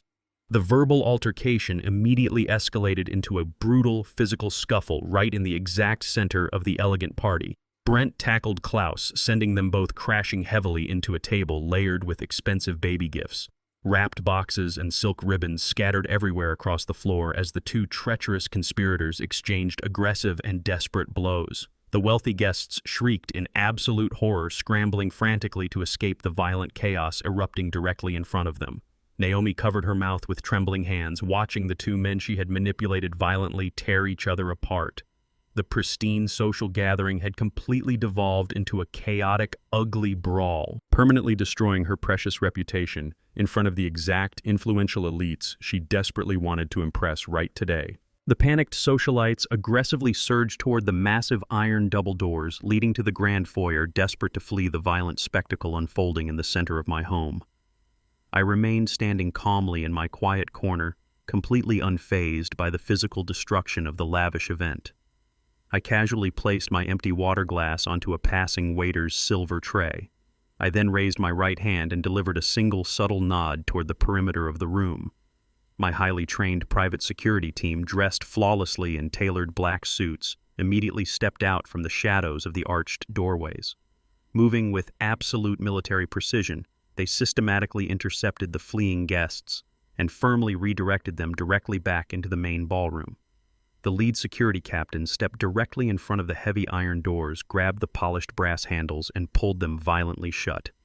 The definitive, echoing mechanical click of the massive deadbolts engaging resonated loudly over the frantic shouting of the terrified crowd. The entire estate was now officially under a total and uncompromising lockdown. The screaming guests abruptly fell silent, rapidly realizing that every single exit was heavily barricaded by imposing armed guards. No one was allowed to leave the premises under any possible circumstances tonight. Brent and Klaus froze mid-strike, dropping their bleeding fists as the chilling reality of their physical confinement washed over their battered faces. Naomi stared at the locked doors in absolute breathless terror, finally turning her wide, panicked eyes toward my corner of the room. I slowly walked forward into the light, stepping smoothly over the shattered crystal glass. The superficial theatrical performance was permanently over forever. The absolute final stage of my highly calculated retaliation was officially beginning right now, and there was absolutely zero escape for the guilty people today. I stepped out of the concealing shadows of the second-floor landing and gripped a wireless microphone tightly in my right hand. I walked slowly toward the top of the sweeping marble staircase. The violent brawl below me was still raging across the ruined crystal and crushed gift boxes. I raised the microphone and signaled the audio technicians standing silently in the upper gallery. The classical string quartet music instantly died. A sharp, piercing feedback whine echoed aggressively through the massive ballroom speakers, completely shattering the chaotic noise of the fighting men. Klaus and Brent froze instantly, dropping their bruised fists. The panicked socialites turned their terrified faces upward. I began my descent down the grand staircase with absolute methodical precision. Each step I took echoed loudly across the sudden, breathless silence of the massive estate. I stared directly into the sea of wealthy, influential faces staring back at me. I projected my deep, authoritative voice through the sound system, ensuring every single syllable carried absolute weight.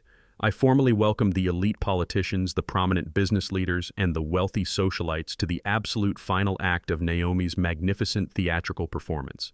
I calmly explained that they had been explicitly invited to this lavish baby shower today to serve as the ultimate captive audience for a highly orchestrated tragedy.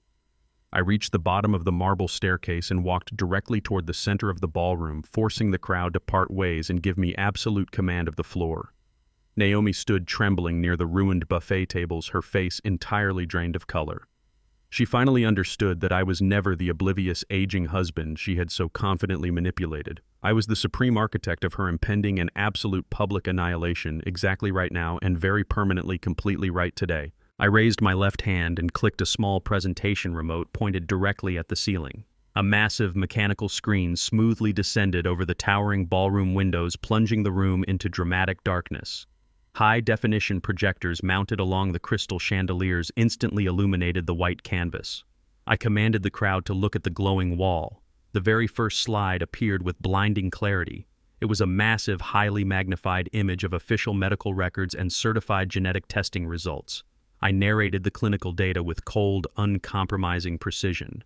I explained to the horrified high society guests that I had undergone a complete and irreversible vasectomy over 2 decades ago. I explicitly detailed how it was a biological impossibility for me to be the father of the child Naomi was currently parading around this lavish baby shower. I then transitioned the slide to display the raw DNA analysis collected from the prenatal testing. The bright red text explicitly named Klaus as the undisputed biological father. I spoke directly into the microphone, exposing their entire fraudulent extortion scheme to the stunned audience.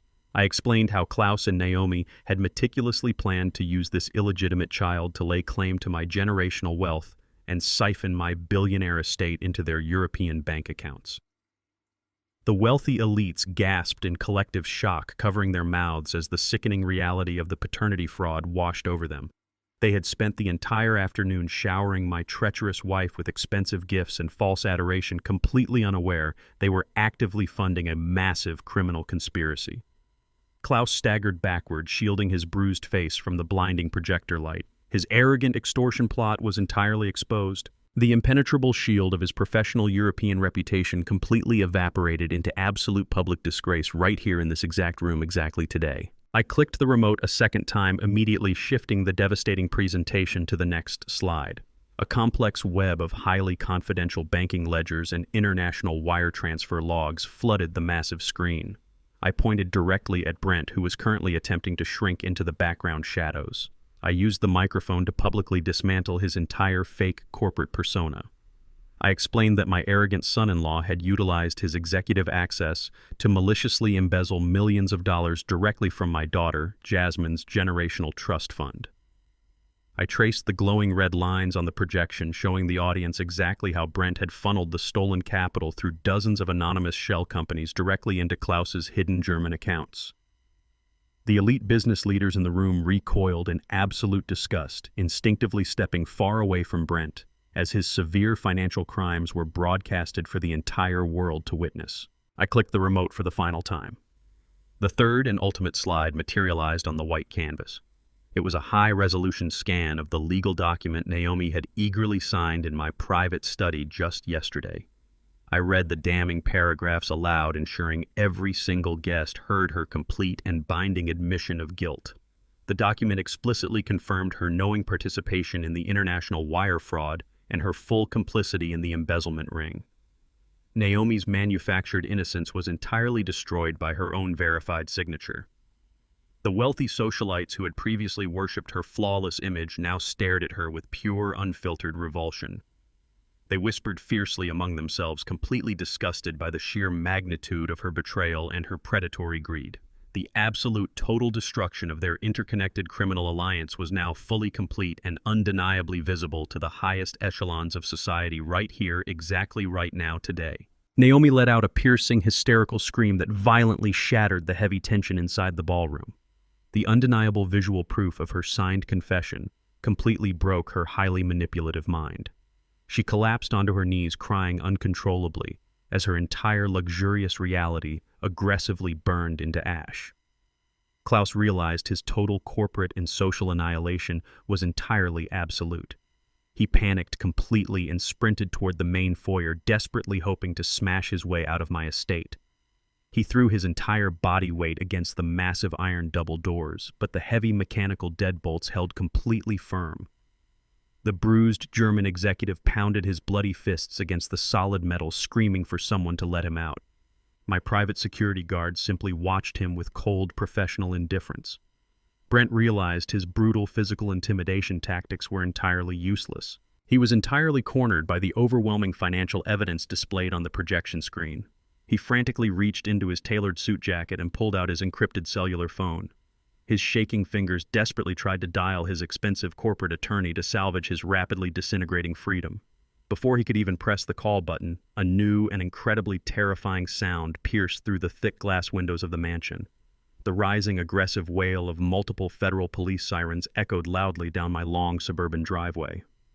The bright red and blue emergency lights began violently flashing across the walls of the locked ballroom, signaling the absolute end of their criminal enterprise. The overwhelming presence of law enforcement confirmed that my meticulously planned retaliation was flawlessly executing its final deadly phase. I smiled coldly at the 3 ruined traitors trapped inside my home. They were absolutely going directly into federal prison right now, without any mercy, today, forever, and very completely, permanently, exactly right here today. The deafening wail of federal police sirens violently shattered the remaining tension inside the grand ballroom. Before a single guest could comprehend the sheer magnitude of the incoming raid, a highly coordinated tactical unit aggressively breached the massive glass French doors lining the eastern wall of the estate. The heavy oak-side entrances were simultaneously kicked open by heavily armed federal officers wearing dark tactical ballistic vests. They flooded the pristine marble floor, instantly securing every possible exit point with absolute military precision. Stepping calmly through the shattered glass of the patio doors was my personal attorney, Harvey. He was flanked by 2 senior federal detectives and held a remarkably thick stack of legally binding arrest warrants firmly in his right hand. The elite socialites and prominent political figures who had spent the entire afternoon sipping expensive champagne instantly descended into sheer, unadulterated panic. The desperate crowd frantically scrambled to physically distance themselves from Naomi, Klaus, and Brent. Wealthy elites shoved each other out of the way, trampling over ruined floral arrangements and crushed velvet baby shower gifts to avoid being photographed near the epicenter of a massive federal crime scene.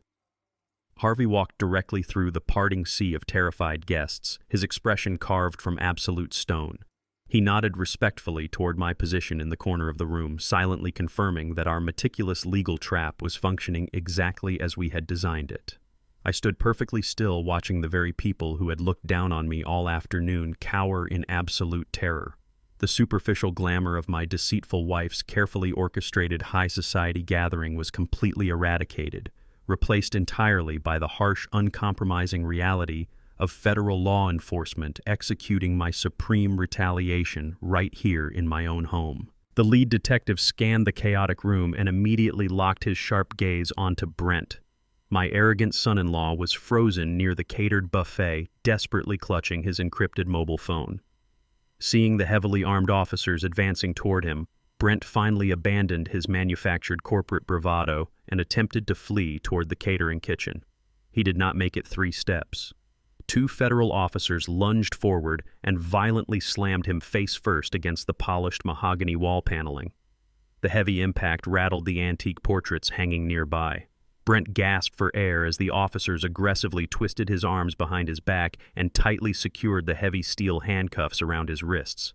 The lead detective stepped directly into Brent's ear and loudly read him his Miranda rights. He formally announced that Brent was being placed under immediate federal arrest for multiple counts of grand larceny, international wire fraud, and severe corporate embezzlement. The detective explicitly cited the exact millions stolen from Jasmine's generational trust fund, ensuring every single prominent guest remaining in the room heard the specific criminal charges. Brent's illusion of untouchable superiority completely evaporated into the freezing air. The sophisticated, ruthless accountant who had confidently threatened to destroy my daughter entirely crumpled into a pathetic, sobbing mess. He wept uncontrollably, tears streaming down his face as he desperately begged the officers for leniency. He frantically looked across the room and shrieked my name, pleading with me to call off the investigation and promising to return every single stolen dollar while begging for a chance to explain himself. I simply stared back at him with absolute terrifying indifference. I watched the officers drag his weeping, broken figure across the shattered crystal on the floor, permanently removing the treacherous parasite from my family completely and forever today. While Brent collapsed into pathetic tears, Klaus reacted with the reckless, blinding fury of a cornered animal. The heavily intoxicated German executive watched the federal officers approaching him and completely lost whatever remained of his shattered sanity. He aggressively lowered his shoulders and lunged forward wildly, attempting to swing his bruised fists at the nearest detective. It was a spectacular and entirely foolish miscalculation. The highly trained officers did not hesitate for a single fraction of a second. Two tactical guards moved with brutal, uncompromising efficiency, sweeping Klaus off his feet and violently driving him directly into the hard marble floor. The heavy impact echoed sharply across the quieted ballroom. Klaus thrashed aggressively against the ground, spitting furious, incoherent curses in both German and English, wildly demanding diplomatic immunity, as the officers drove their knees into his back to subdue his erratic movements. They forcibly ripped his arms backward and locked the metal cuffs tightly around his wrists, completely neutralizing his pathetic resistance. Harvey stepped forward and calmly handed the official warrant to the commanding officer.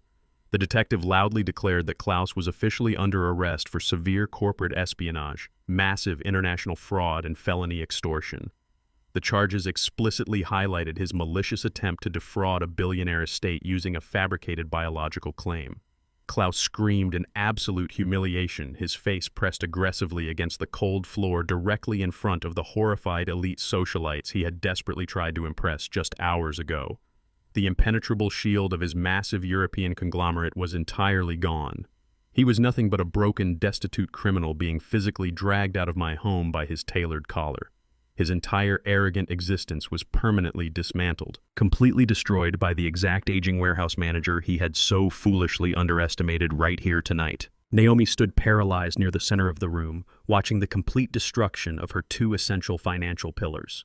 The sheer magnitude of the raid and the absolute finality of the federal arrests entirely short-circuited her highly manipulative brain. Her eyes rolled backward, and she collapsed heavily onto the ruined Persian rug, genuinely fainting from the overwhelming psychological shock. When her dark eyes eventually fluttered open several minutes later, the chaotic noise of the police raid had completely vanished. She slowly pushed herself up from the floor, her vision adjusting to the stark reality of the aftermath. The grand ballroom was entirely empty. Every single wealthy guest, every influential politician, and every prominent socialite had completely abandoned her. The federal officers were gone, taking Brent and Klaus directly to holding cells. The only things remaining were the shattered crystal centerpieces, the crushed baby shower gifts, and me. I stood silently near the grand fireplace, looking down at her ruined figure with absolute emotional detachment. Naomi realized her entire life had been systematically burned to the ground while she was unconscious. She frantically crawled across the debris-covered floor, scraping her knees against the broken glass until she reached my feet, her silk dress stained with spilled champagne. She aggressively grabbed the fabric of my trousers with trembling, desperate hands. She lifted her tear-streaked face and launched into her ultimate pathetic defense. She wildly shrieked that despite everything I had uncovered, she was still legally my lawful wedded wife. She viciously declared that she absolutely owned exactly half of my multi-billion-dollar estate and half of this massive mansion by marital right. I looked down at her terrified, greedy eyes and smiled with freezing, calculated precision. She was about to discover the absolute finality of the iron trap today. I looked down at the desperate woman clinging to my trousers and felt nothing but profound disgust. I aggressively jerked my leg backward, physically tearing the expensive fabric directly out of her frantic, grasping hands. Naomi stumbled forward, her chin striking the polished marble floor as her primary source of leverage violently disappeared. She scrambled to sit up, her tear-streaked face contorted with a mixture of righteous entitlement and dawning terror. I did not offer a single word of comfort. I simply reached inside the breast pocket of my tailored suit jacket and extracted a thick, heavily sealed manila envelope. I dropped the heavy package directly onto her ruined silk lap. It landed with a definitive hollow thud that echoed across the empty, shattered ballroom. Naomi stared at the brown paper as if it were a venomous snake. I commanded her to open it. Her trembling fingers clumsily tore at the sealed flap, ripping the paper apart to reveal a dense stack of official court documents. I watched her bloodshot eyes scan the bold legal headers printed across the top page. I explicitly informed her that she was currently holding our finalized divorce petition. I explained that Harvey had strategically filed the paperwork utilizing highly classified, expedited judicial channels the exact second the federal authorities breached our front gates. The marriage was officially dissolved, and the extensive legal mechanism to completely sever our financial ties was already aggressively in motion. Her desperate, pathetic claim to half of my billionaire estate was entirely voided by the undeniable proof of her extensive criminal fraud. She sat paralyzed among the crushed baby shower gifts, holding the absolute termination of her luxurious reality in her shaking hands. The iron trap had officially closed completely today. Naomi frantically flipped through the divorce petition, her eyes desperately searching for any remaining loophole to exploit. She began shrieking that a simple divorce decree did not instantly invalidate her fundamental marital rights to our shared residential property. She pointed a shaking finger at the high-vaulted ceilings of the ballroom, aggressively declaring that the sprawling suburban mansion was acquired during our marriage and therefore legally belonged to her just as much as it belonged to me. I reached into my jacket pocket a second time and retrieved a single crisp sheet of certified legal paper. I allowed the document to flutter down into her lap, resting directly on top of the divorce filing.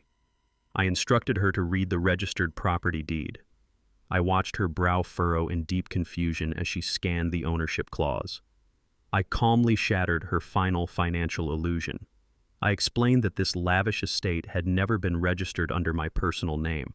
I had strategically transferred the absolute ownership of the property to a highly secure German corporate entity over a decade ago for strict tax mitigation purposes. I then delivered the ultimate devastating twist. I revealed that the specific German holding company currently acting as the legal landlord of the estate was the exact same corporate firm I had aggressively purchased and liquidated during my recent international financial strike against Klaus. She was entirely legally displaced. The luxurious mansion she so arrogantly claimed as her own was officially classified as a private corporate asset belonging to a foreign conglomerate. She possessed absolutely zero marital claim to the property. She was merely an unauthorized trespasser currently sitting on private corporate property without a valid residential lease right here and right now today. I stood over her trembling figure with absolute freezing coldness. The pathetic woman who had arrogantly orchestrated my intended downfall was completely stripped of her weapons, her allies, and her stolen wealth. I looked directly into her terrified eyes and delivered her final set of instructions.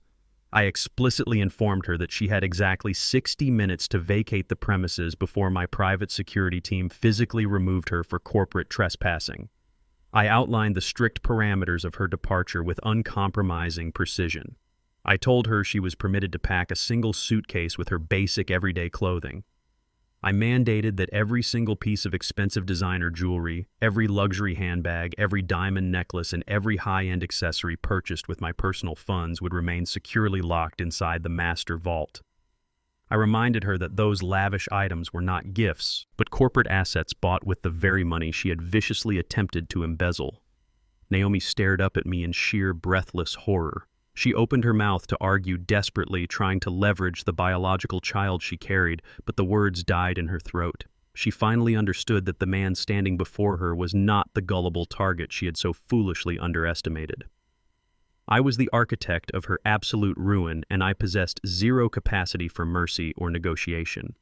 I casually checked my expensive wristwatch and coldly announced that her 60-minute countdown had officially begun. I turned my back on her kneeling, defeated form and walked steadily toward the grand staircase.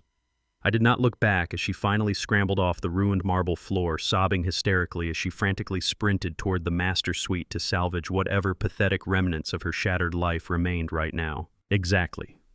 59 minutes later, the heavy mechanical lock of the grand foyer doors echoed sharply through the silent estate.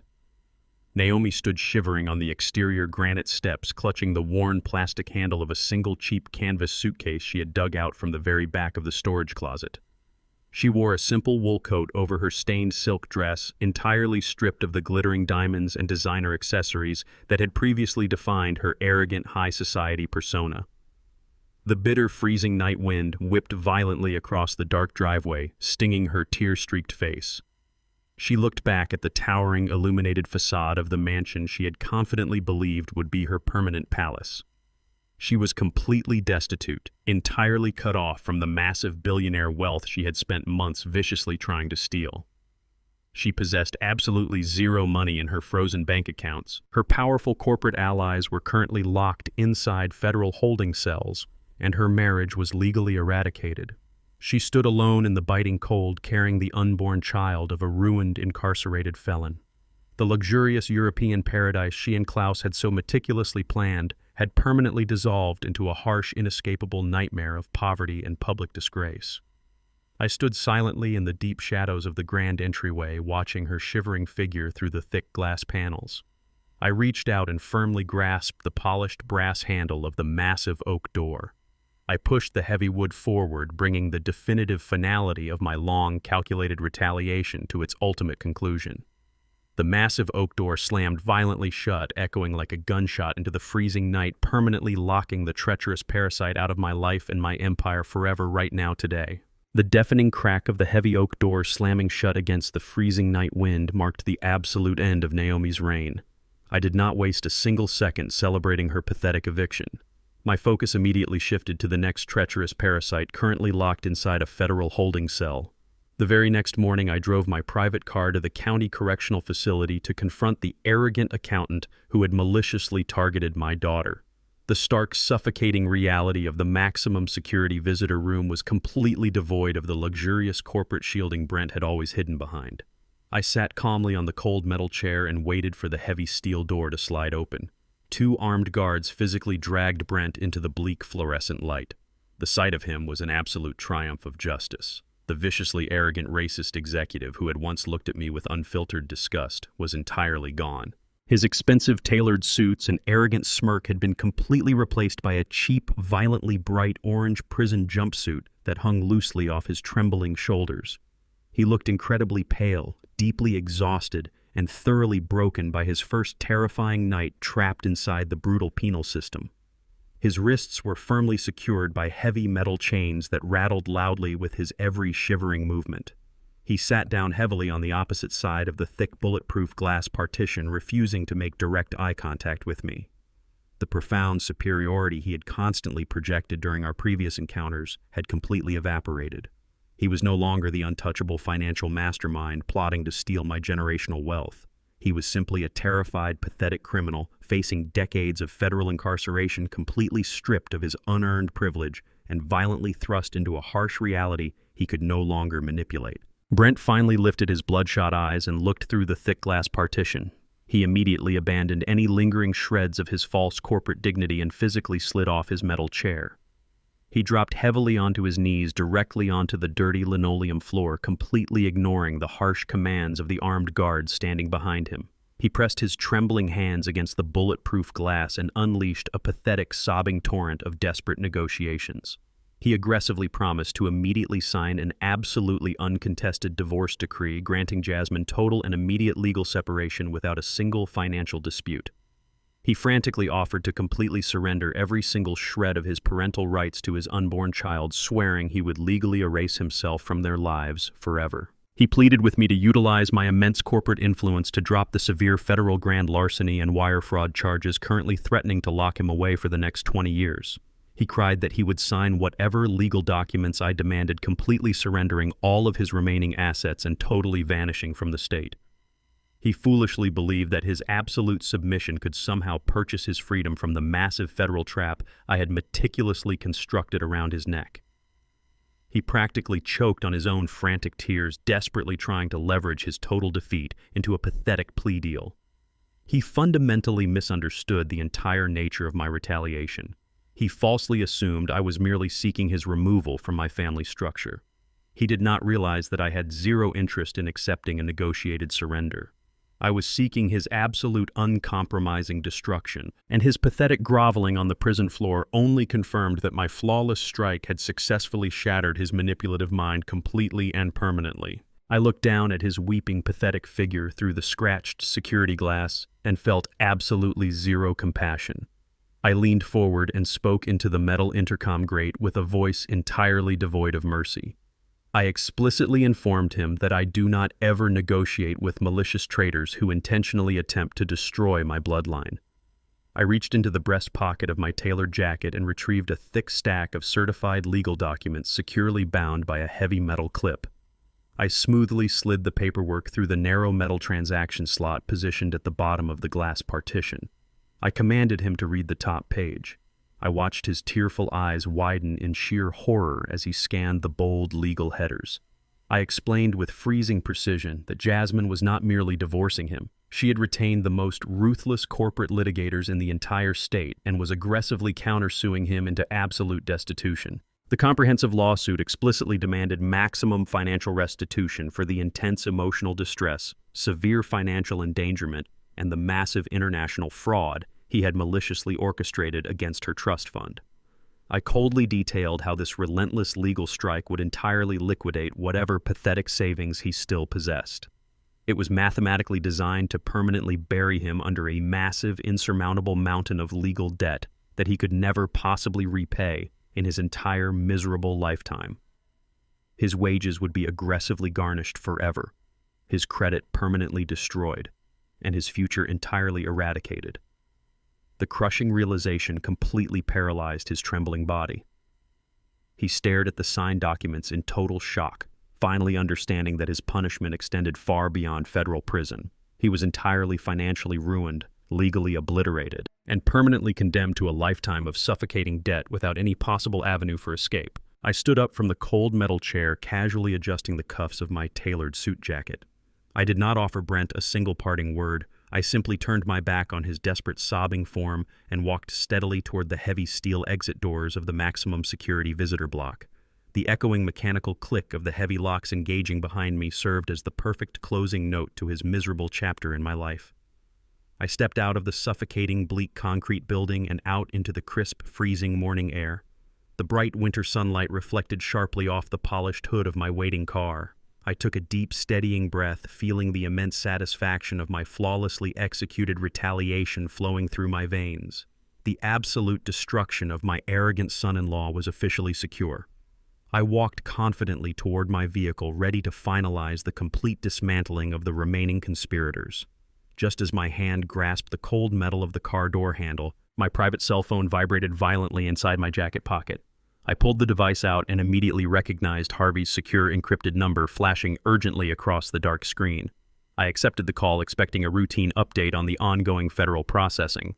Harvey's voice completely lacked its usual composed, arrogant drawl. He sounded incredibly tense and severely agitated. He rapidly informed me that a massive legal complication had unexpectedly detonated downtown. Klaus's extremely high-priced, ruthless European defense attorney had somehow managed to discover a deeply buried jurisdictional loophole within the international wire fraud statutes. The aggressive German legal team was currently filing an emergency injunction to immediately extradite Klaus back to Munich. They were actively attempting to bypass the United States federal justice system entirely and smuggle the treacherous executive out of the country before the sun sets. I slid into the plush leather seats of my private vehicle and immediately instructed my driver to secure the perimeter. I did not waste a single second indulging in frustration over Klaus's pathetic attempt to escape American justice. I simply opened my encrypted corporate laptop and initiated a highly classified, secure digital summit. Within 4 minutes, the glowing screen populated with the stern, expectant faces of the most powerful logistics and shipping executives across the European continent. I observed their expressions closely. These were the ruthless titans of industry who entirely controlled the supply chains, the global banking networks, and the highest echelons of the Munich corporate elite. I did not offer polite greetings or engage in customary corporate pleasantries. I spoke with the absolute uncompromising authority of a supreme untethered patriarch defending his empire. I informed the assembly that a deeply malignant threat had attempted to infiltrate our interconnected global network. I formally announced that Klaus had not merely committed severe financial crimes against my personal American estate, but had actively weaponized European corporate banking channels to launder his stolen capital.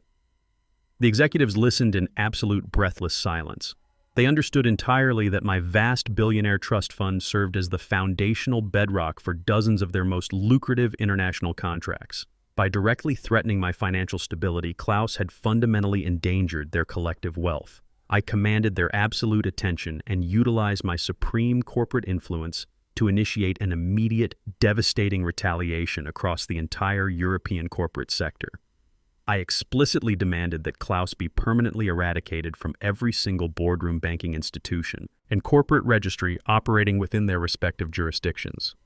The ruthless European titans nodded in synchronized agreement, entirely willing to burn one of their own to preserve their lucrative alliance with my massive global empire right here and right now today.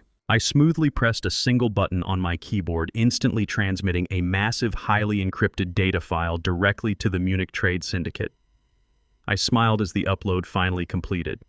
This exclusive organization governed the absolute highest level of commerce in Germany, acting as the ultimate gatekeeper for European executive employment. The comprehensive data packet I leaked contained the undeniable high-resolution proof of Klaus's massive embezzlement operation. I provided them with the explicit wire transfer logs, the fraudulent shell company registrations, and the certified financial records explicitly detailing his brazen corporate espionage against my family. I ensured the undeniable digital evidence was immediately distributed to every major corporate chairman and financial regulator in his home country. The reaction was absolutely instantaneous and completely devastating for him. Within 30 minutes, Klaus's entire professional existence was systematically dismantled and violently erased. The syndicate formally revoked his executive credentials, permanently blacklisting his name across the entire European continent. Every single legitimate corporation, every private investment firm, and every wealthy elite immediately severed all ties with the disgraced German operative. He was officially labeled as a highly radioactive financial pariah.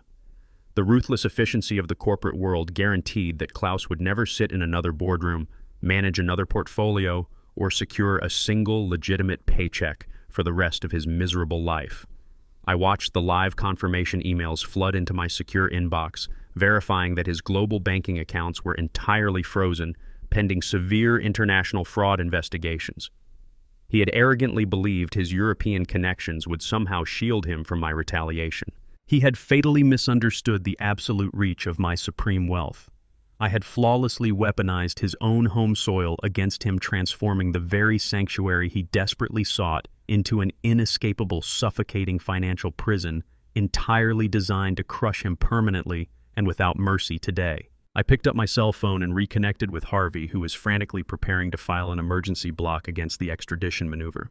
I calmly ordered my ruthlessly aggressive attorney to immediately stand down and completely withdraw all American legal opposition.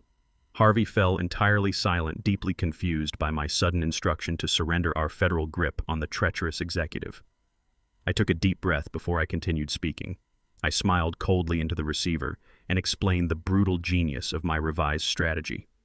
I explicitly stated that forcing Klaus to serve time in an American federal prison was far too merciful a punishment for his profound arrogance. If he remained in the United States, he would eventually be released into a country where he could potentially rebuild. I wanted him entirely obliterated on his own territory. I instructed Harvey to allow the highly priced European lawyers to successfully extradite their client. I wanted Klaus to board that international flight, believing he had somehow brilliantly outsmarted my legal trap. I wanted him to land in Munich, expecting a triumphant return to his luxurious former life. I detailed how he would step off the plane only to immediately face the absolute wrath of the German corporate authorities. He would arrive as a thoroughly disgraced, permanently unemployable felon facing entirely separate and vastly more severe financial charges on his home soil. His massive secret accounts were already locked, his expensive penthouse was seized by angry creditors, and his professional reputation was permanently burned into ash. By allowing the extradition, I was not granting him a miraculous escape. I was actively delivering him directly into a ruthless, inescapable nightmare, completely stripped of his wealth, his powerful allies, and his fraudulent dignity exactly right now today. The following afternoon, the bleak, overcast sky perfectly mirrored the absolute destruction of my enemies. I sat comfortably in the back of my tinted luxury sedan, parked securely near the restricted access tarmac of the international airport. The cold engine hummed quietly beneath me as I observed. I watched through the thick, bulletproof glass as heavily armed federal marshals physically escorted Klaus out of a secure transport van. The arrogant German executive was wearing heavy steel chains around his wrists and ankles, shuffling awkwardly up the metal boarding stairs toward the waiting commercial aircraft. He looked completely exhausted, yet a faint, pathetic glimmer of triumph remained visible in his bloodshot eyes. He genuinely believed his high-priced lawyers had successfully orchestrated his ultimate salvation. He had absolutely zero comprehension that he was marching directly into a permanent, inescapable void of absolute destitution. He would land in Munich completely penniless, entirely blacklisted, and immediately detained by aggressive European fraud investigators waiting for him at the arrival gate. I watched his orange-clad figure disappear into the dark cabin of the aircraft. The heavy mechanical door slammed shut, sealing his miserable fate forever. I leaned back into the soft leather of my seat and instructed my driver to return to the estate. I closed my eyes for a moment. The massive, toxic web of betrayal, extortion, and manipulation had been entirely and flawlessly dismantled. Naomi was permanently exiled to the freezing streets. Brent was suffocating under insurmountable debt in a federal cell, and Klaus was being deported into absolute continental ruin. Every single malicious conflict had been ruthlessly severed by my uncompromising strike. I looked out at the passing city skyline, feeling the immense, quiet power of a man who had successfully defended his bloodline and reclaimed his empire without displaying a single ounce of mercy today. The fluorescent lights of the federal courthouse cast a harsh, sterile glow over the mahogany benches. I sat perfectly still in the front row of the gallery, watching the final legal proceedings for my former son-in-law. Brent sat at the defense table wearing a shapeless orange jumpsuit that completely swallowed his once arrogant frame. The high-priced defense attorney he had somehow managed to retain on credit was currently sweating profusely, frantically, attempting to construct a viable argument for leniency. It was an absolutely impossible task. The mountain of audio recordings, visual surveillance, and highly certified financial evidence I had meticulously gathered was entirely impenetrable. Harvey had formally submitted thousands of pages of irrefutable documentation explicitly detailing every single fraudulent wire transfer Brent had authorized from my daughter's trust fund. The defense lawyer weakly suggested that Brent was merely a manipulated victim acting under severe duress from his European associate. He practically begged the court to view the massive embezzlement scheme as a temporary lapse in corporate judgment rather than a calculated malicious betrayal. The federal prosecutor immediately dismantled this pathetic narrative with surgical precision. She projected the encrypted emails and offshore bank statements directly onto the courtroom monitors, proving beyond any shadow of a doubt that Brent was the primary financial architect of the entire extortion plot. He had not been coerced. He had enthusiastically volunteered to drain his own wife's inheritance to finance his desperate social climbing and his toxic alliance with Klaus. The defense attorney slowly lowered his hands and stepped back from the podium, audibly sighing in total defeat. There were no remaining legal loopholes to exploit and no procedural technicalities to weaponize. Brent was completely stripped of his arrogant corporate shielding and entirely exposed to absolute federal justice without any mercy whatsoever today. The presiding federal judge adjusted his silver glasses and stared down at the defense table with absolute, unyielding contempt. The heavy silence in the courtroom stretched out for several agonizing seconds before he finally delivered his scathing judicial rebuke. He explicitly stated that in his 3 decades on the federal bench, he had rarely witnessed such a profound and sickening display of calculated family betrayal. He systematically tore through Brent's fabricated defense, loudly condemning his malicious decision to exploit his marital access for sheer personal greed. The judge stated that stealing from a generational trust fund was an egregious financial crime, but actively conspiring with international criminals to destroy his own wife's security elevated the offense to a level of pure moral bankruptcy. Brent shrank down in his seat, openly sobbing as the judge methodically read the finalized sentencing parameters into the official court record. Because of the overwhelming magnitude of the financial damages and his complete lack of genuine remorse before his arrest, the judge showed absolutely no leniency. He handed down the maximum possible federal sentence for both grand larceny and severe wire fraud, mandating that the two extensive prison terms be served consecutively rather than concurrently. He additionally ordered complete financial restitution permanently, guaranteeing Brent would remain drowning in unpayable debt, even if he somehow survived his lengthy incarceration. The heavy wooden gavel slammed down onto the sounding block with a definitive echoing crack. Brent let out a pathetic wail of sheer terror as two armed federal marshals instantly stepped forward to execute the judicial order. They firmly grabbed his trembling shoulders, hauled him violently up from his wooden chair, and physically dragged him away in heavy iron chains. His luxurious existence and his arrogant life were officially over permanently right here without any mercy whatsoever today. I remained perfectly seated in the polished wooden gallery, watching the heavy courtroom doors swing shut behind Brent's retreating, miserable figure. I felt absolutely zero regret for the catastrophic downfall of the man who had maliciously intended to ruin my daughter. I did not shed a single tear of sorrow, nor did I feel any compelling desire to stand up and deliver a dramatic theatrical speech detailing my victory.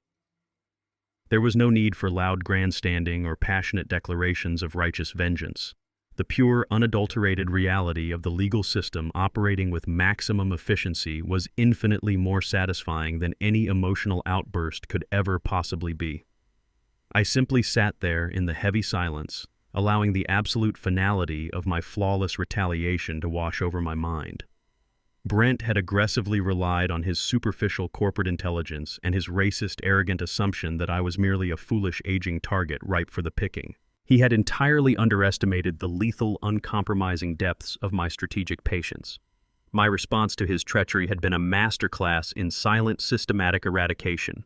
I had methodically dismantled his fraudulent career, seized his illicit banking accounts, destroyed his toxic marriage, and firmly guided him directly into a suffocating federal cage without ever raising my voice.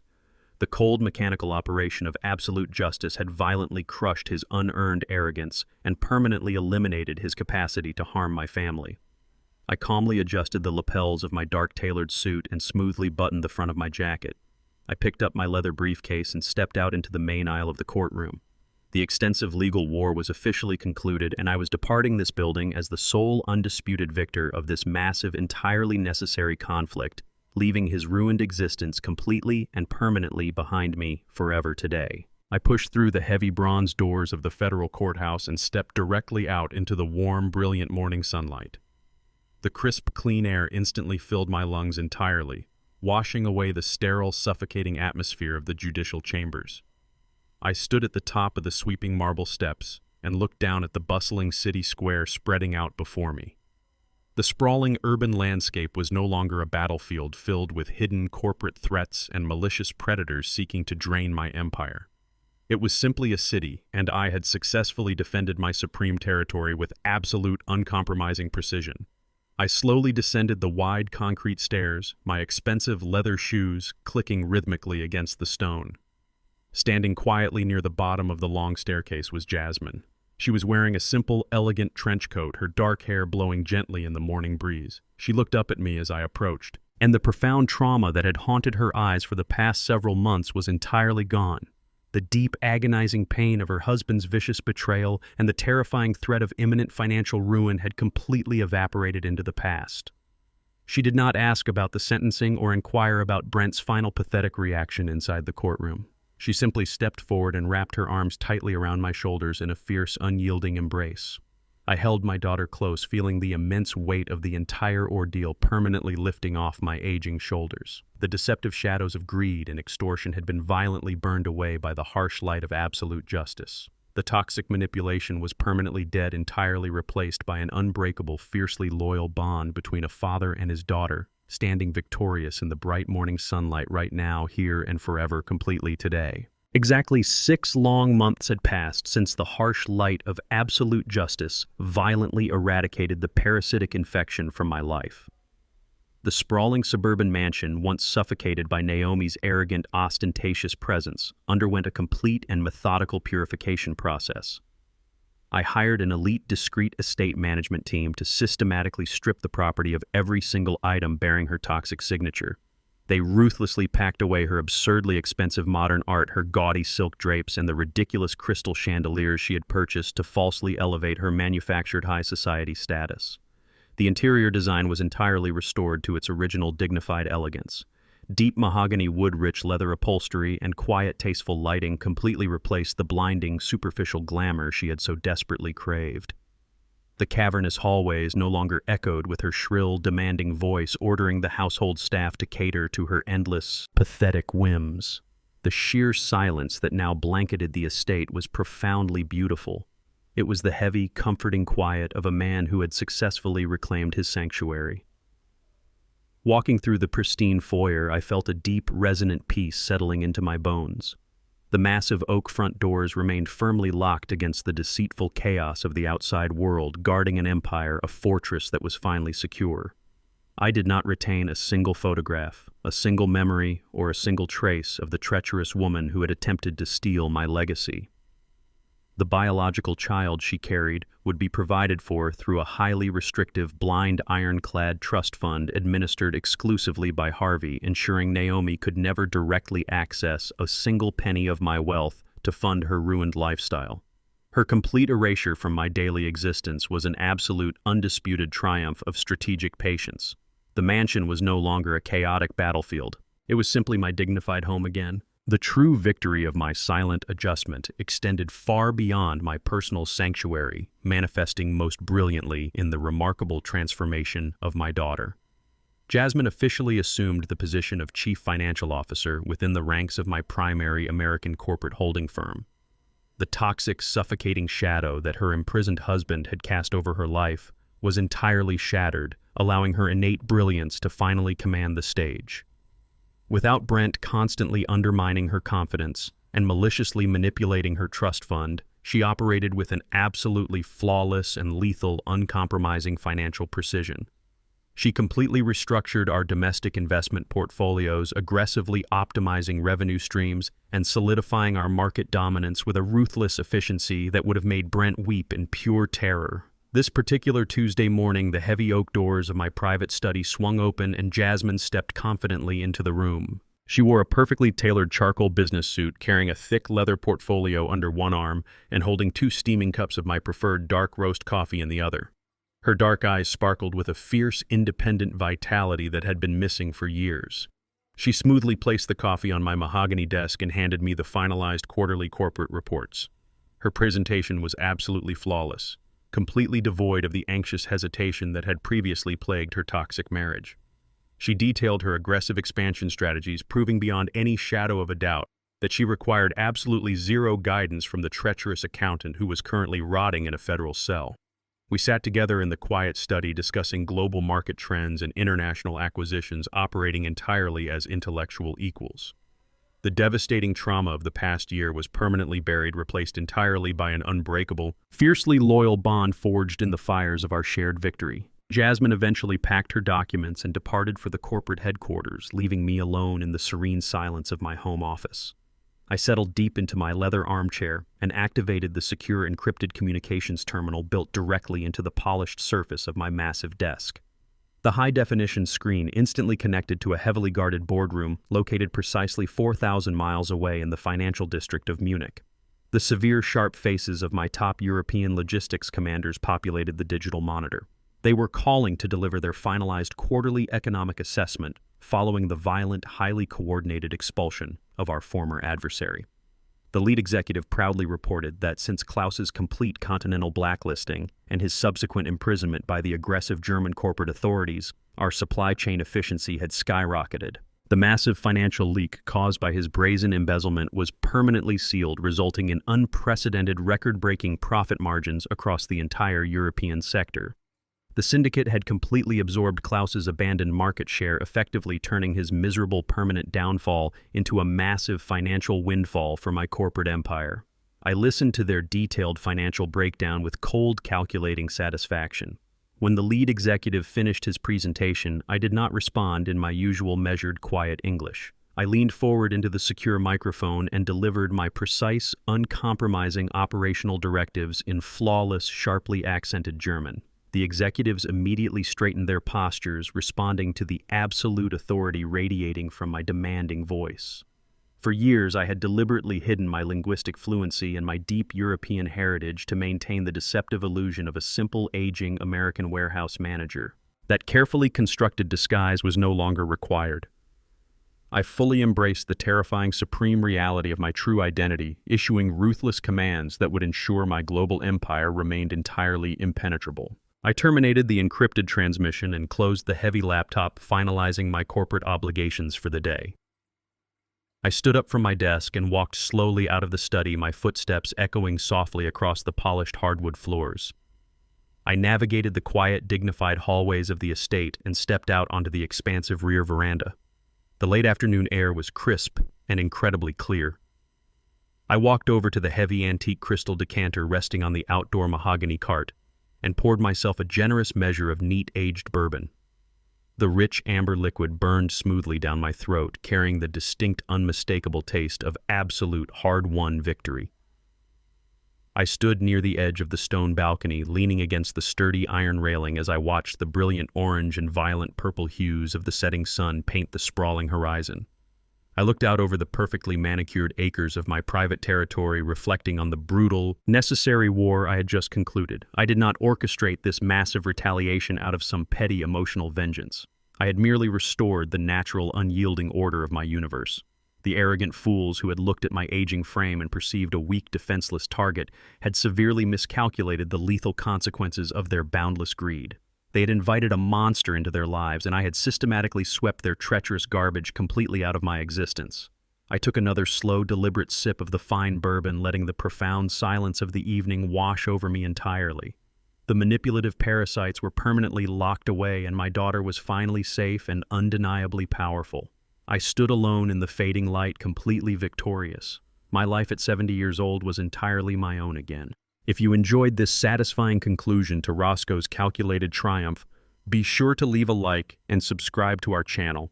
Share your thoughts in the comments below and let us know how you would handle such a betrayal.